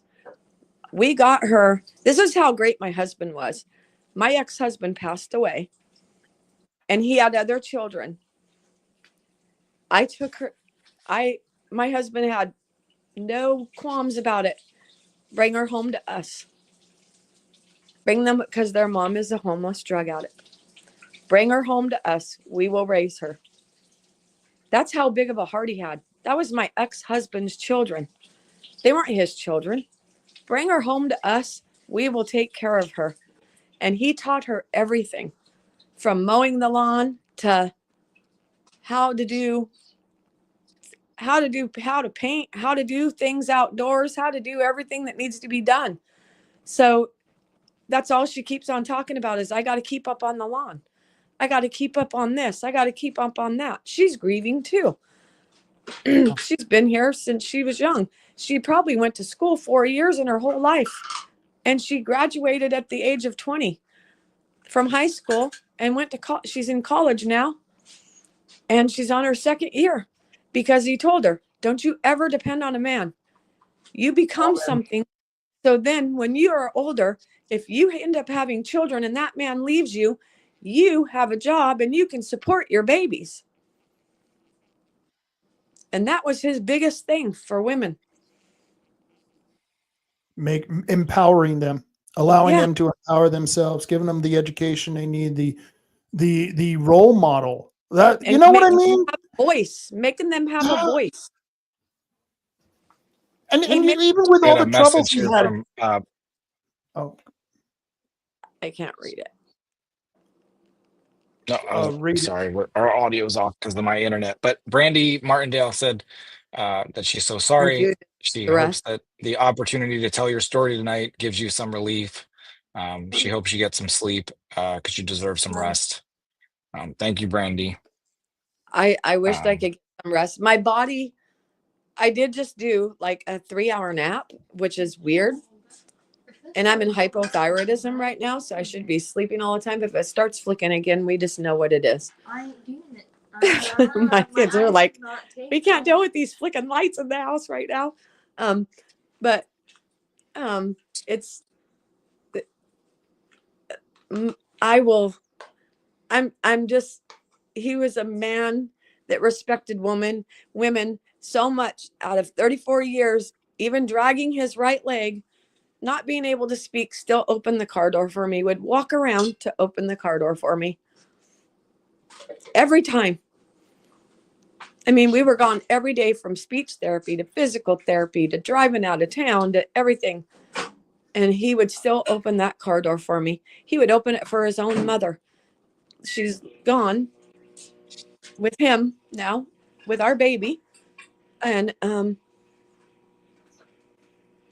but yeah, he would do anything for a woman. I was just telling Chris the other day, this was my husband. He was at work with a kid that could not afford pants, and they had to wear thick pants because of the insulation. My husband put him in our car and took him to the store and bought him a pair of Carhartts. Or we had an elderly lady in front of us that couldn't afford her groceries. She had food stamps, and there was things that she needed till she got them again. And he bought her groceries. He was at a town that a homeless lady and her children didn't have. Yeah, he always did that. He gave. He was a giver. He learned it through boot camp. I'm so glad that he went through that program. Yeah. Because then I got the man that I met and that I married. So hard to hear this and know that a degenerate criminal in our community took that away from our community. And is only going to get 36 months right now so far. Well, he must have got good time. He must have got, it was down to he was getting out this year. So he must have did something bad in court or in jail, because he got his full 36 months get back, because he got good time and time served. So he was supposed to get out this year. What an oxymoron. We're going to give a degenerate dirtbag good Oh, my time. light flashing again. You guys are talking. Yeah. But seriously though, that's how, once again, what an insult to rub salt in the wound. Mhm. And Melissa, I'd give you a big hug if I was there. I feel for you, my dear. And you're obviously a very strong, courageous woman. And to hear your story, I hope that it's so important, because there's so many other people out there. I think you're an inspiration. I know you're an inspiration. I'm hoping what you're hearing is going to inspire people to act. That would be my greatest wish. We need to. We're not even allowed to defend ourselves. Oh, this light. We're not even allowed to defend ourselves at all. And I don't understand that. I mean, and I'm going to be truthful. I told the officer that came here that night. The very next night, I had that other homeless woman here, the big chunky one. I can't remember her name. Chris, I showed you the picture. I think it was Karma Perry. Yeah, she wet her pants and everything. And I called the police again. And I was like, okay, the next one, since it's just a slap on the wrist here, and you guys are doing nothing, you already let Melissa Curtis out. The next one, bring a body bag, because I'm done. I can't do this anymore. I can't do this. This is not okay. You guys aren't doing anything to these people. They're pounding on my door at 2 and 3 in the morning. After midnight, I can't do this. I mean, do I have to put a fence across my front of my house like I have in my back? Right. But I'm on a corner, so I can't, because the stop sign. Oh. Because I'll do exactly what my husband did to the back. And I'll tell you a little secret of what he did to the back, and the police already know. My back fence, we were tired of the boards being broke by the homeless, them trying to climb my fence. So my husband, this is great, comes up with this idea. He goes, I'll be back. He goes to Carpet Hut or Modern Floors, or one of them, comes back with 2 boxes of tack stripping that you lay down for carpets. And I'm like, what are you doing with that?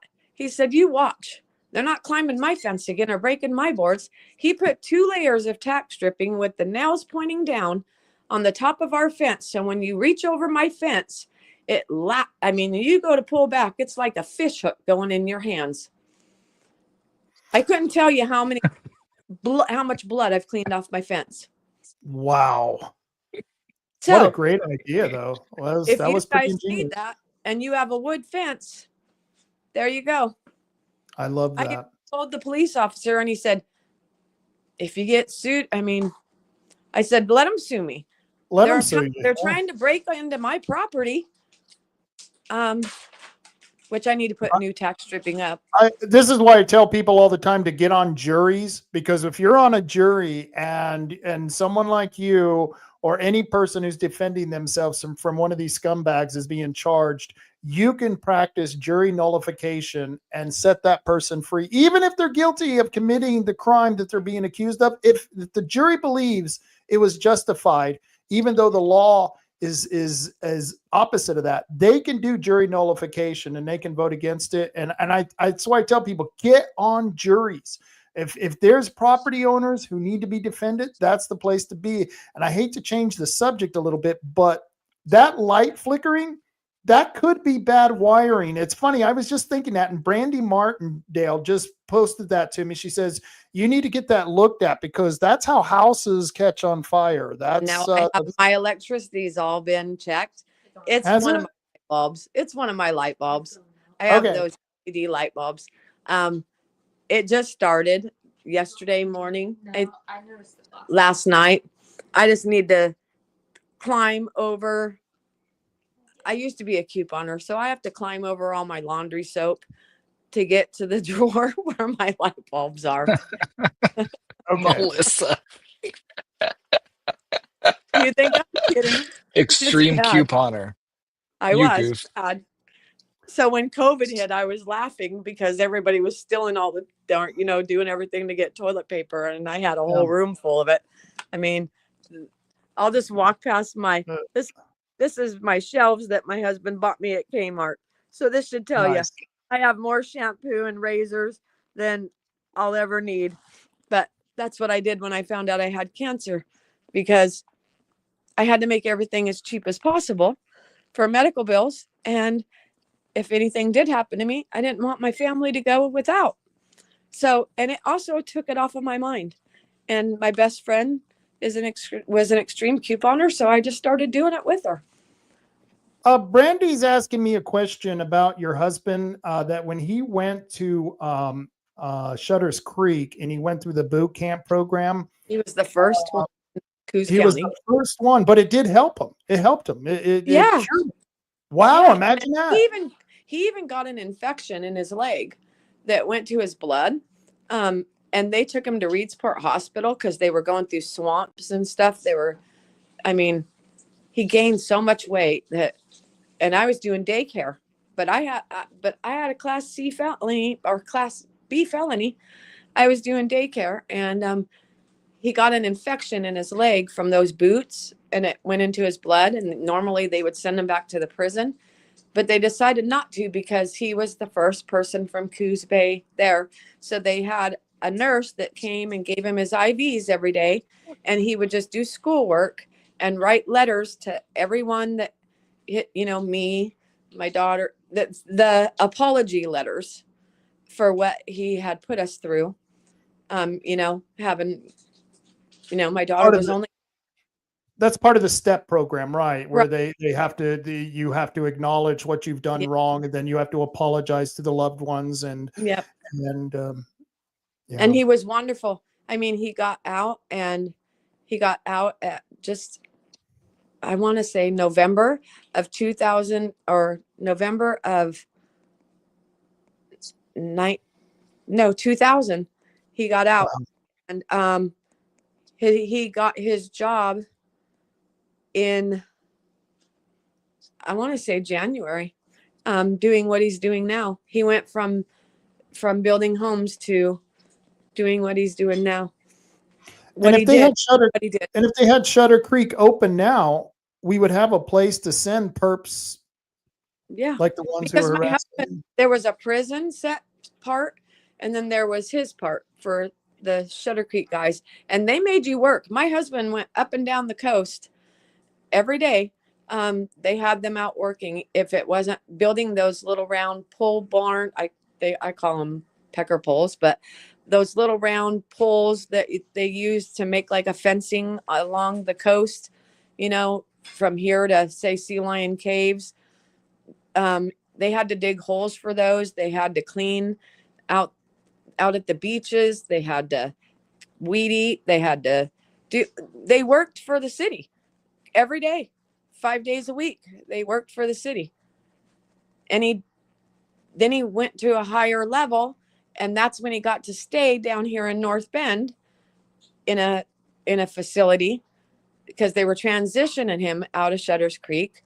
And then even after that, we would walk Mingus Park or go somewhere, and the guards that would see him would say, "Man, you're doing good. We're so proud of you. We're so proud of you."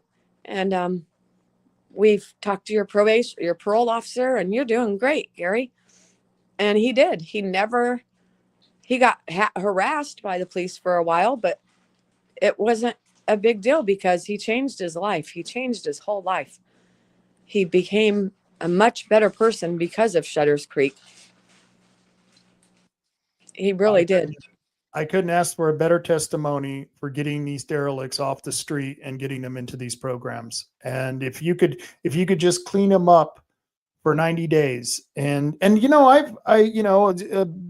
I've had to help people get off of drugs, and it's not an easy thing. And people don't understand, you know, once you get that into you, you know, once you get the bad habit built up and you keep doing it and you keep doing it, it's hard to quit that stuff.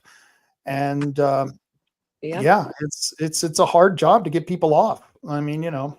I mean, afterwards we would see somebody that was high, and my husband would say, did I act like that?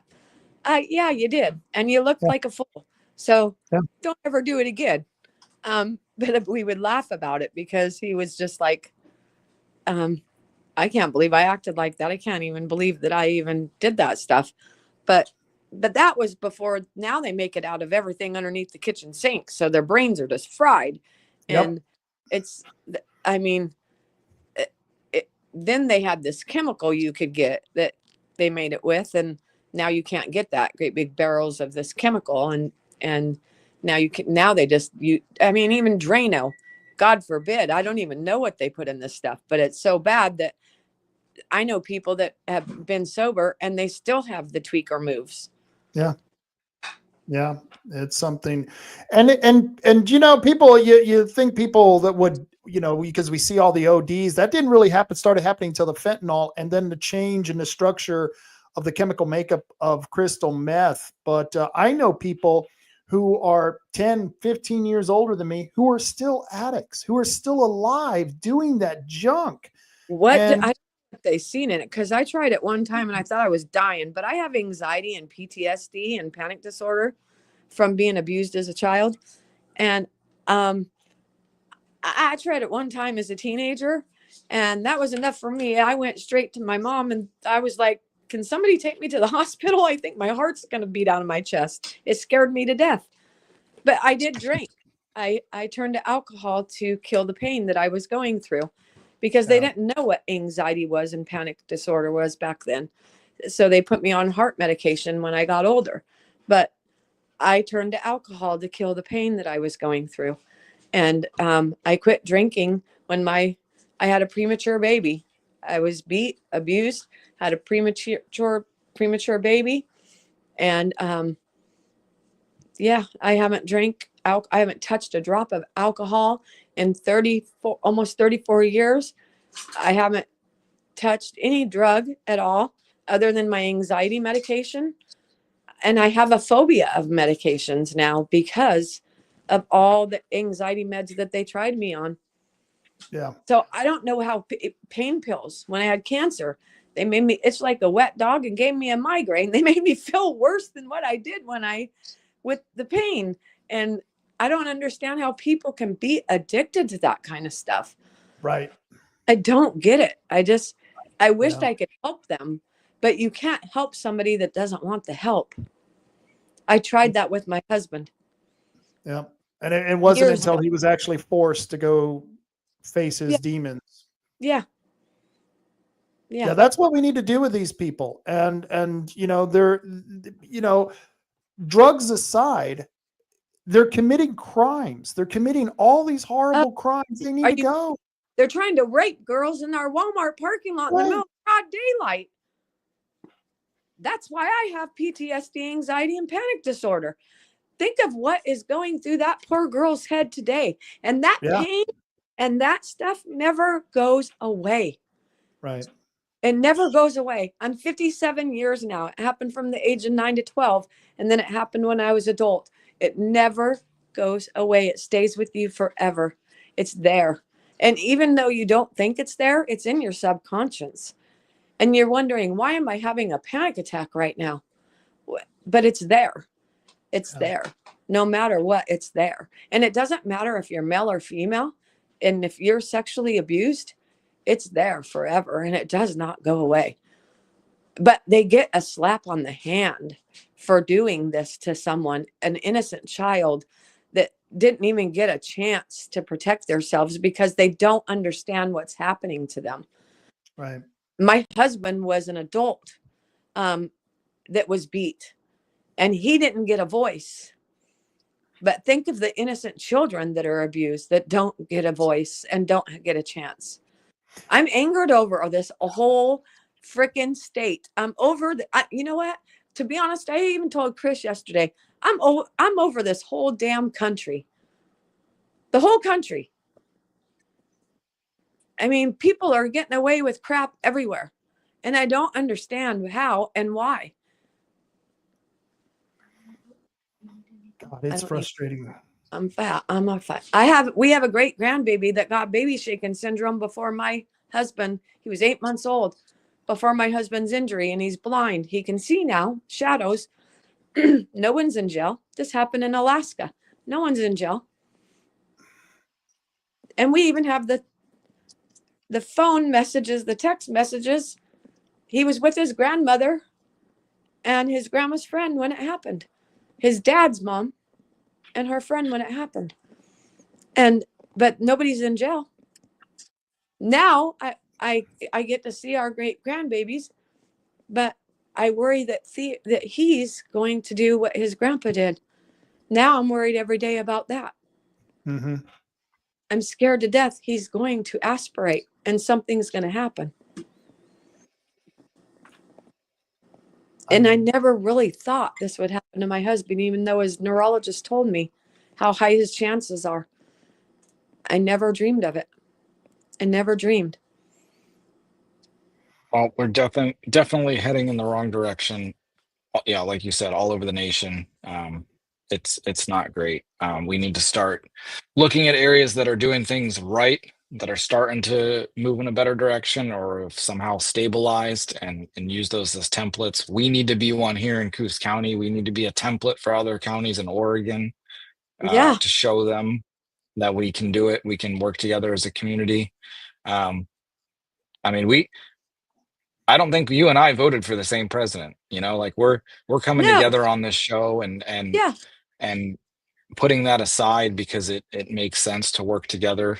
We have common pain points here in Coos County, and none of that national stuff matters. Right. For the most part here, especially when we're talking about. We're supposed to work together as human beings. We're Americans. It doesn't matter. Your vote is your vote. That's what you get to vote for.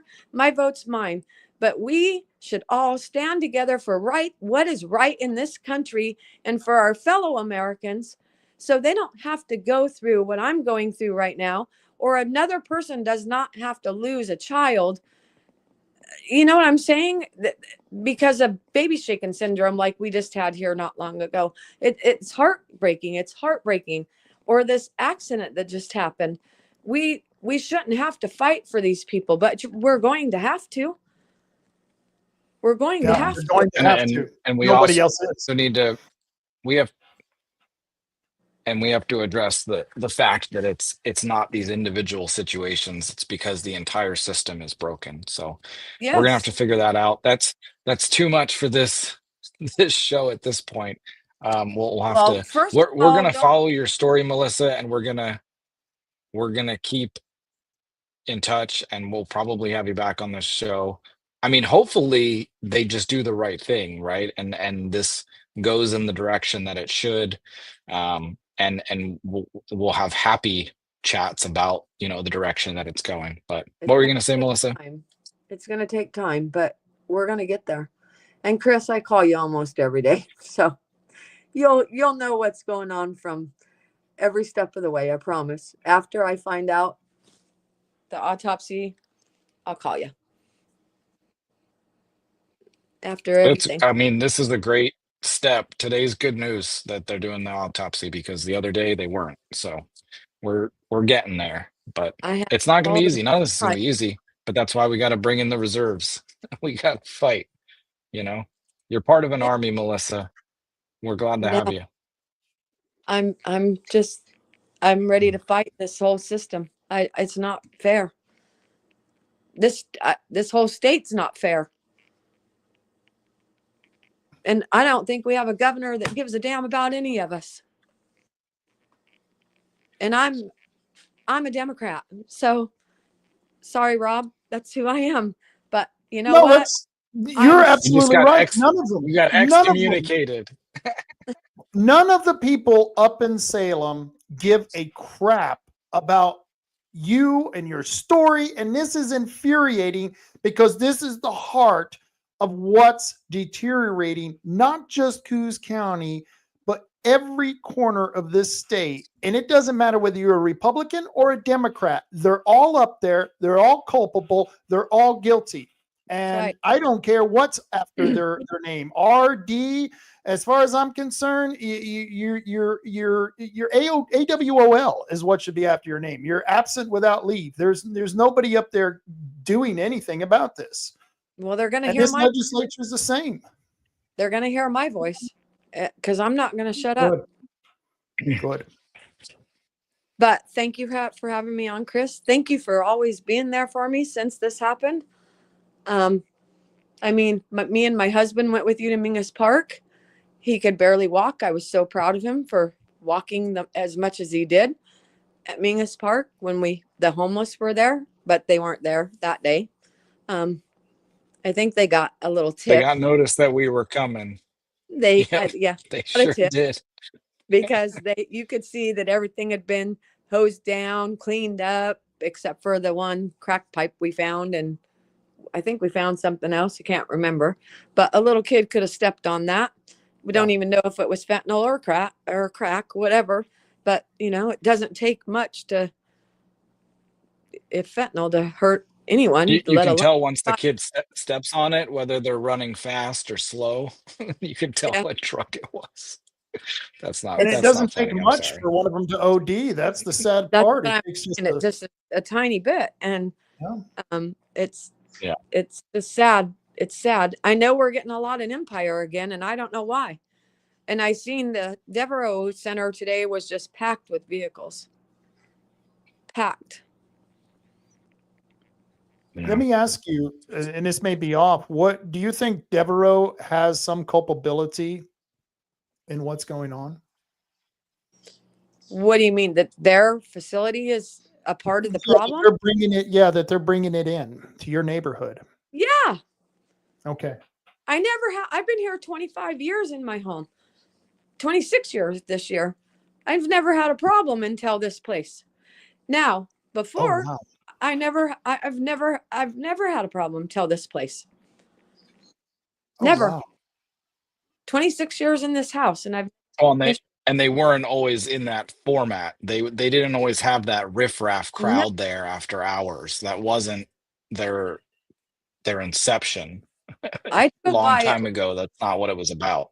It was like 8:30 this morning, and it was packed there. And there was a homeless guy sitting out front. And I've got him going past my house all day long now. It's in groups of 4 and more now, which I don't understand. I've seen a group of 4 guys, 3 guys and a woman yesterday. And my cameras are going off like crazy. And so I'm so glad that Gary got me those so much security in this house. That I feel safe. But if I don't feel safe, I know who I'm calling. Chris Castleman. But You better be running. it's a team effort. I'm not the only one. You put up the bat signal, people will come. There you go. It's true. It's true. Um, There is actually a team of us out there, and if we have to, and you have to drop the dime to Chris, Chris can probably get a half a dozen to a dozen guys out there ready to go, ready to take care of any mess that's going on. Because do I trust the police now? Yes and no. But I mean, I trust the local citizens more than that are with me on this more than I do the police. And that's sad. Yeah, that's not a good situation. I mean, it's a short-term solution to help isolated incidents, but that's no way to have a community managed Right. public safety wise. You So- can't do it that way. But Right. all right, Melissa, Take care. appreciate you coming on and like that, just sharing your whole story and being so open and about. I mean, geez, we'll I have to have you know on that- again and go more into all this. But I just wanted you to know that she was not my first DA. That was the first time I had ever met her. Was the day that you were in there with me in the sentencing. That was the first day I'd ever met her. I had never spoken to her before. yeah, they did a switcheroo on you. Yeah. Yep. Different judge, different DA, everything.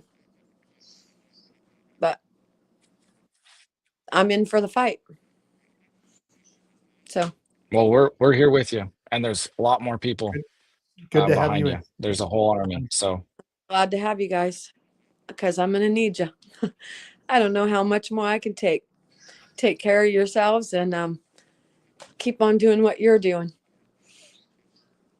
And I'll keep my fight. we will, and reach out to us if you need anything. If you need a fence or whatever you need, reach out. We're here to help. So I'll call you. thanks, You know, Melissa. I call you all the time. Bye, guys.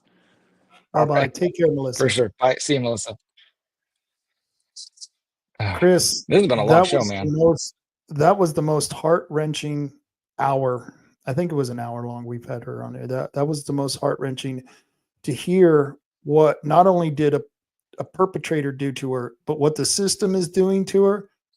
I am so angry. If I had the DA's home phone number, I'd be calling him right now. I'd be calling him right on this show and asking her what the hell.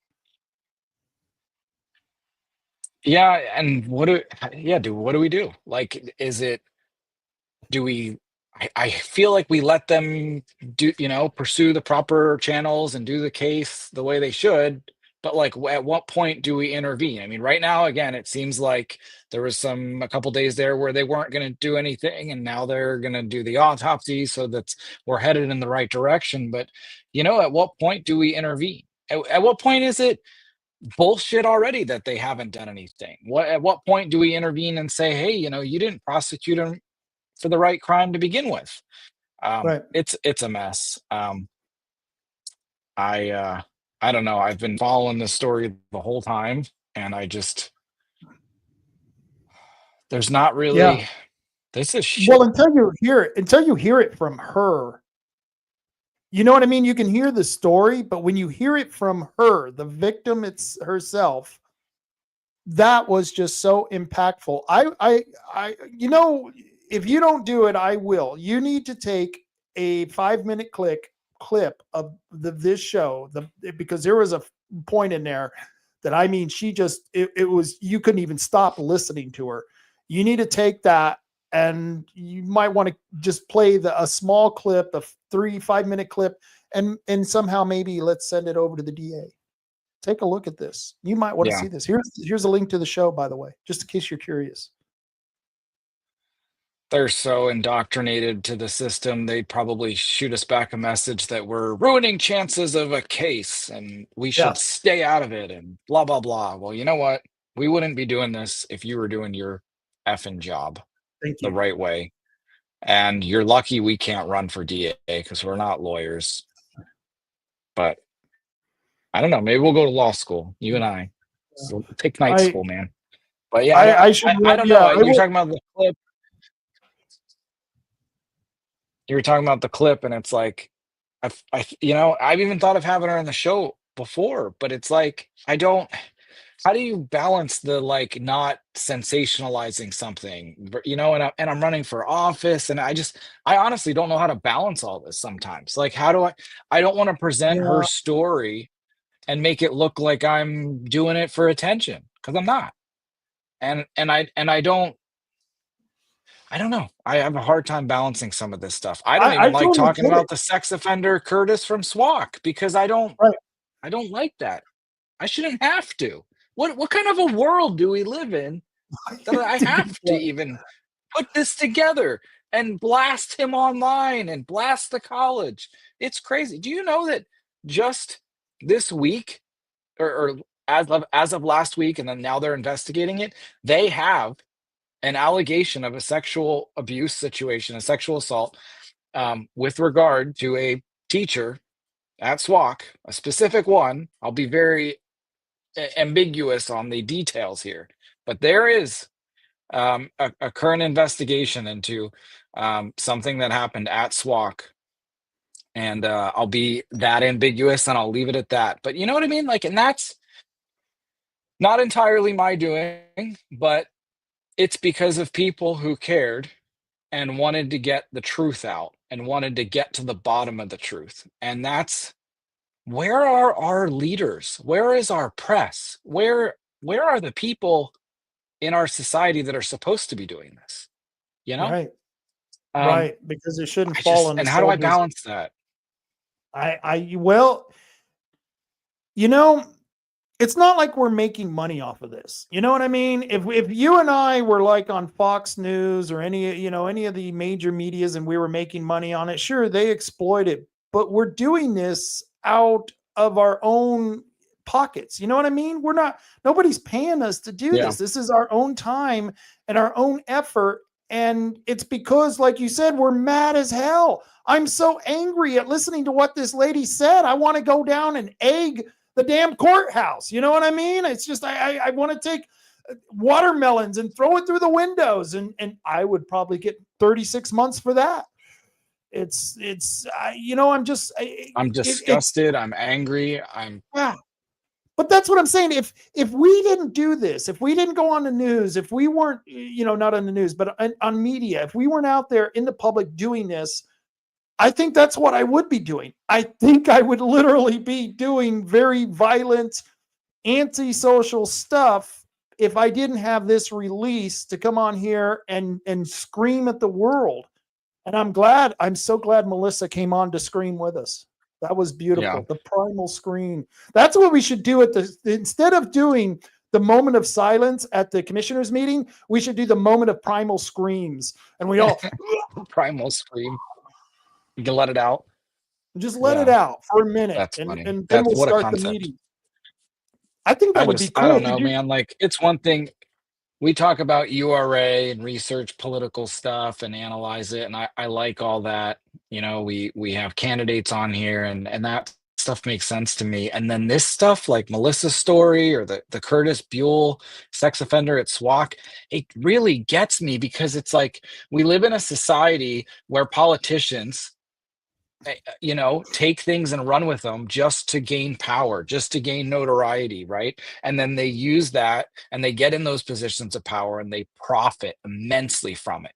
And it's Yep. like, that's not me, but I get blasted with that because people just have that in their head that that's what people do. And it's like, I don't want any association with any of this stuff. I just don't want sex offenders teaching at our colleges, and I want people who assault other people charged with assault. And Yeah. then if someone dies as the result of the assault, I would like them prosecuted for manslaughter or murder. You know what I mean? Like, these are simple, very simple things for me, and that's my end goal. So if Melissa can get there and get justice for her husband without me, that's the better solution. And The if best, Curtis right? And other sex offenders that work at universities across the country, I don't know, maybe we're lucky and we're the only one, but I'm sure there's others. If they just aren't allowed to work there anymore, or they're never hired in the first place, that's a win. That's my Yeah. win, not becoming the Nancy Pelosi of tomorrow, where I'm profiting off of the government, off of my position of power, we've got people in the community. What's it? Benetti, Mayor Benetti. You Right. don't think he hasn't profited off his position of power? I have Jeez. heard rumors of his origin coming from Nevada. He came Reno. from, I Yep. believe, it was Reno, Nevada, and I Oh, heard that's he had interesting. You know who also came special from plan- Reno? Who? Sal. No, really? Sal. I thought it was Vegas. I thought he Yeah. was in Vegas. Was it Vegas? Thought it was Reno. I don't know. I Nevada. don't know. Same difference. Yeah. I'll have to look into that. I thought Brandy's somebody. making a good point. Oh, I know. His landlord is from Reno. I know that. The Tarantinos. Okay. You got John and Frank and Gina Tarantino own this building, but we haven't looked into that. I don't know that.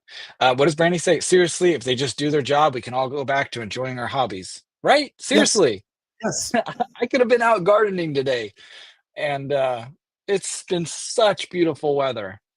It's nuts. Well, I do get some reward out of it. When I go to the commissioners meeting and at North Bend school meeting, and I watch the commissioners in the North Bend school district, the board members there do the right thing and shoot down an urban renewal agency. The thought of taking $48 million right out of the hands of David Milliron, that gives me a hard on. I'm sorry.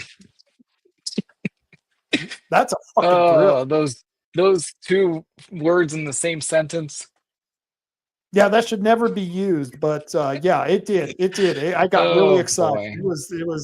That was the most thrill to take $48 million from a fat ass, overpaid, underworked politician, to take $48 million from him.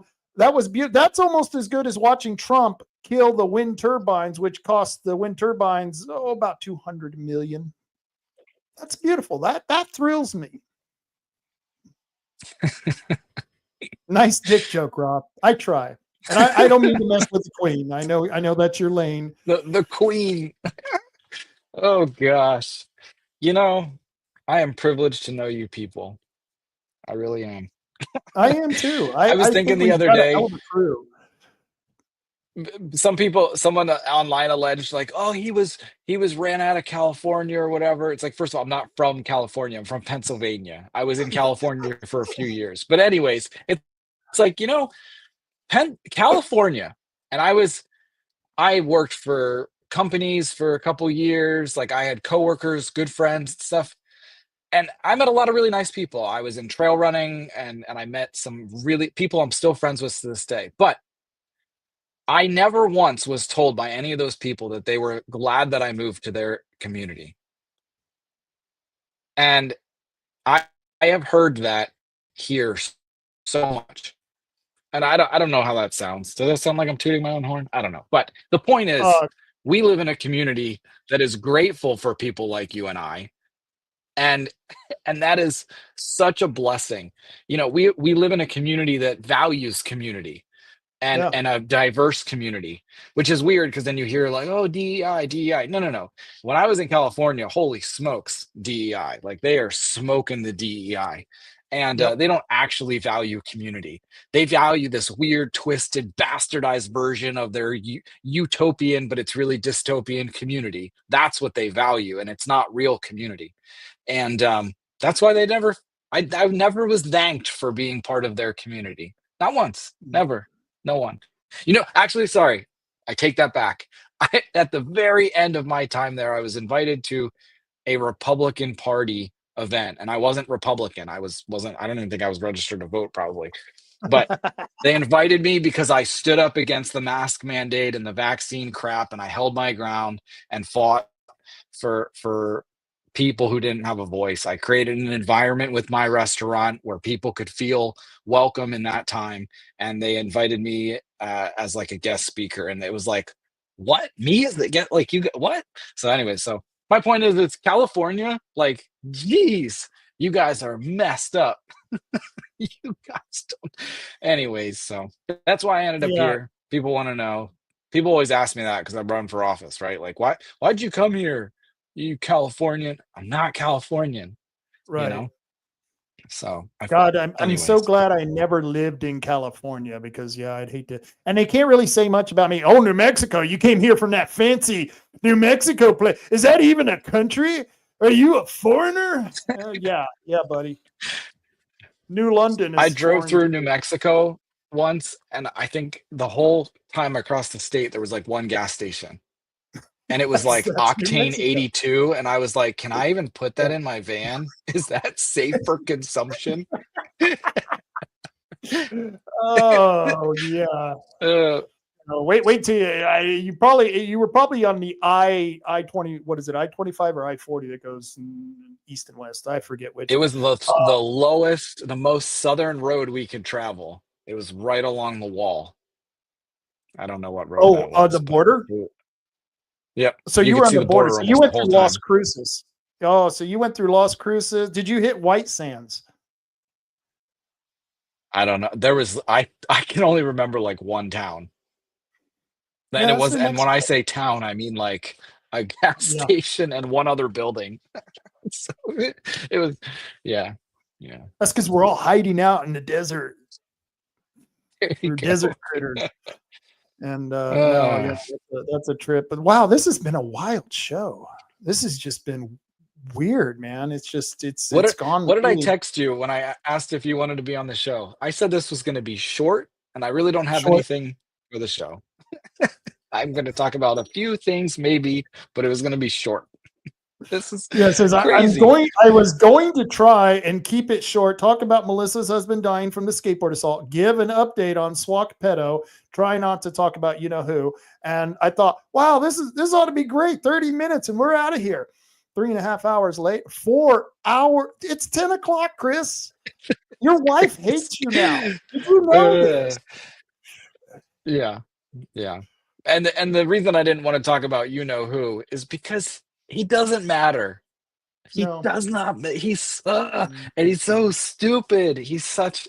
Anyways, and our community can do better than that. Way better. So, Oh, and by the way, and we're I gonna wanted to show 'em. tell you that was always the thing that I got here in 2003, got involved probably about 2004, 2005, and yeah, that was because back then I was the fresh meat. You're fresh meat, man. That's the thing. And so back then I was the fresh meat, and I don't know how many people used to come up and thank me. Thank you. Finally, someone's going to the commissioners meeting, and I think, well, where the hell is everyone else? You know what I mean? Why are you guys so silent? Why does it take someone from out of the state to come in and say, wow, this is really screwed up, man?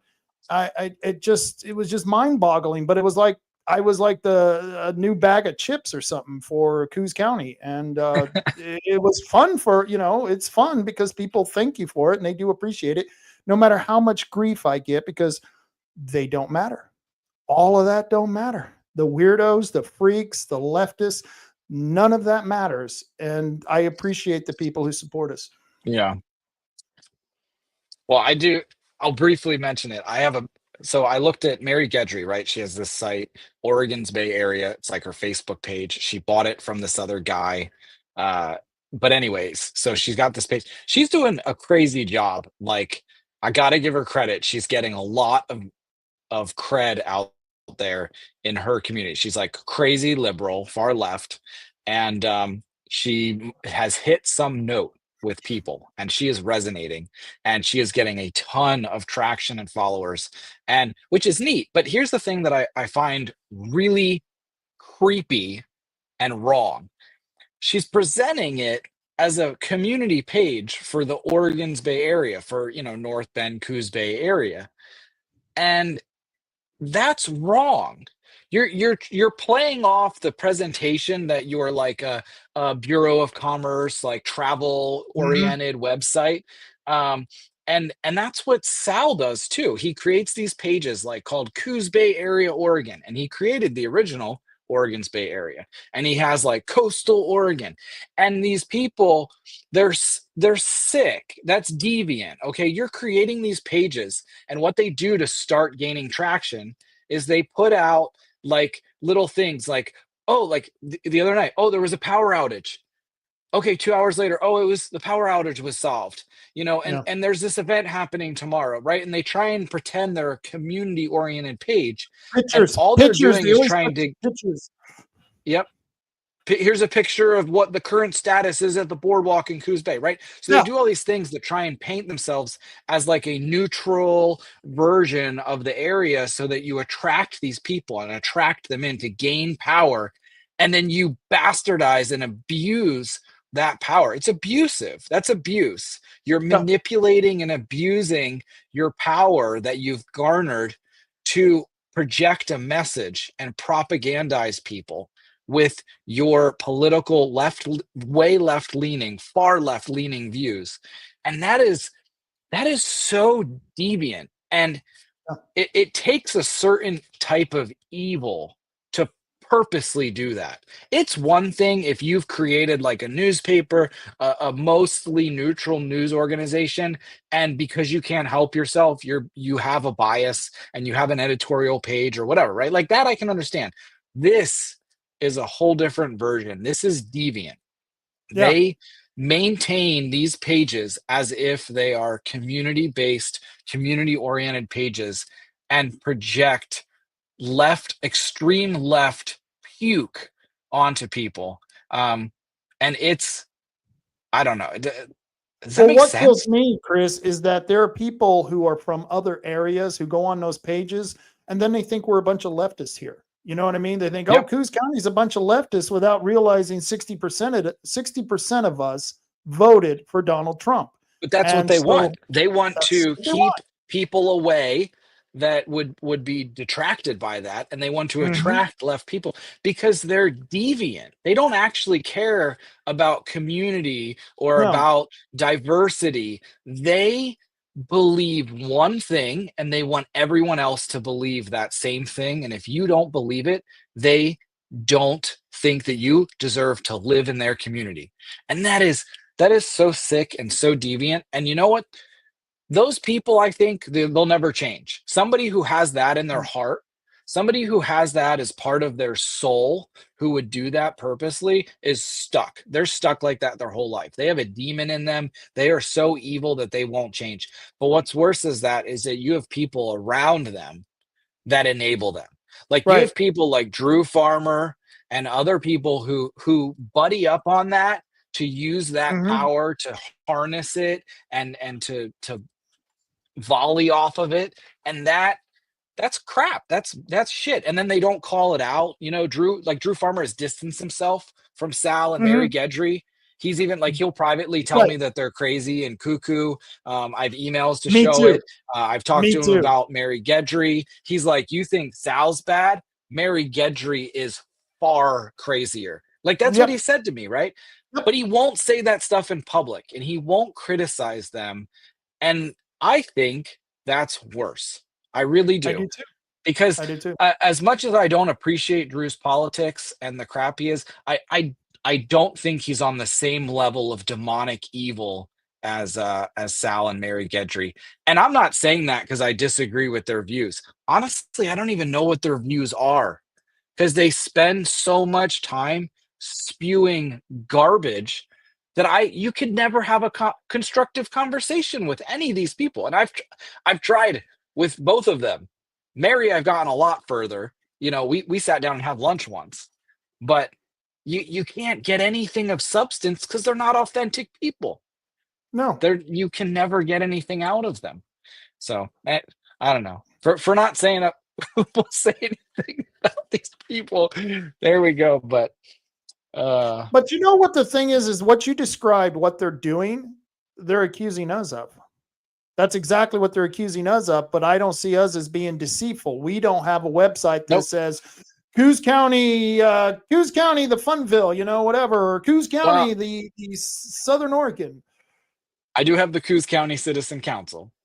You do have that, but the name of that already defines what you're doing, though. You know what I mean? That's Yeah. exactly what you do if you're going to be forthright. You don't say, "Oh no, we're like the Chamber of Commerce here. We're all like this. Right. Everyone's ELE. Everyone love everyone." You know, And it's I like, would no, welcome anyone on this show. I've actually invited both Sal and Mary very politely on this show, and I would have been very fair to nope. both of them. Sal immediately blocked me. Mary has been willing to come on the show. We just haven't figured out the quite figured out the date. But I would be fair to her. I'm not going to be mean or yell or scream or anything. I'll be honest, but that's about it. But yeah, but the other, like, no one on the conservative side, at least here in Coos County, is just maliciously attacking Democrats. No conservative is out there. There's no site. There's no They're attacking me, person. Chris. There's no one that just goes out there and like makes complete false accusations about people on the left. It's Right. It's deviant. And then again, to another layer on top of that, to try and gain an audience based on a Chamber of Commerce type site, to then be able to launch your attack. That's just beyond me, man. That is. And the funny thing is that they're the ones who would be the first to accuse us of spreading misinformation, disinformation. You need to go and take that course at the North Bend Library because you don't know what misinformation, disinformation is. Which we both taken. Yeah. The two misinformers took the misinformation class. Where was David Milliron? Where was Jessica Engelke?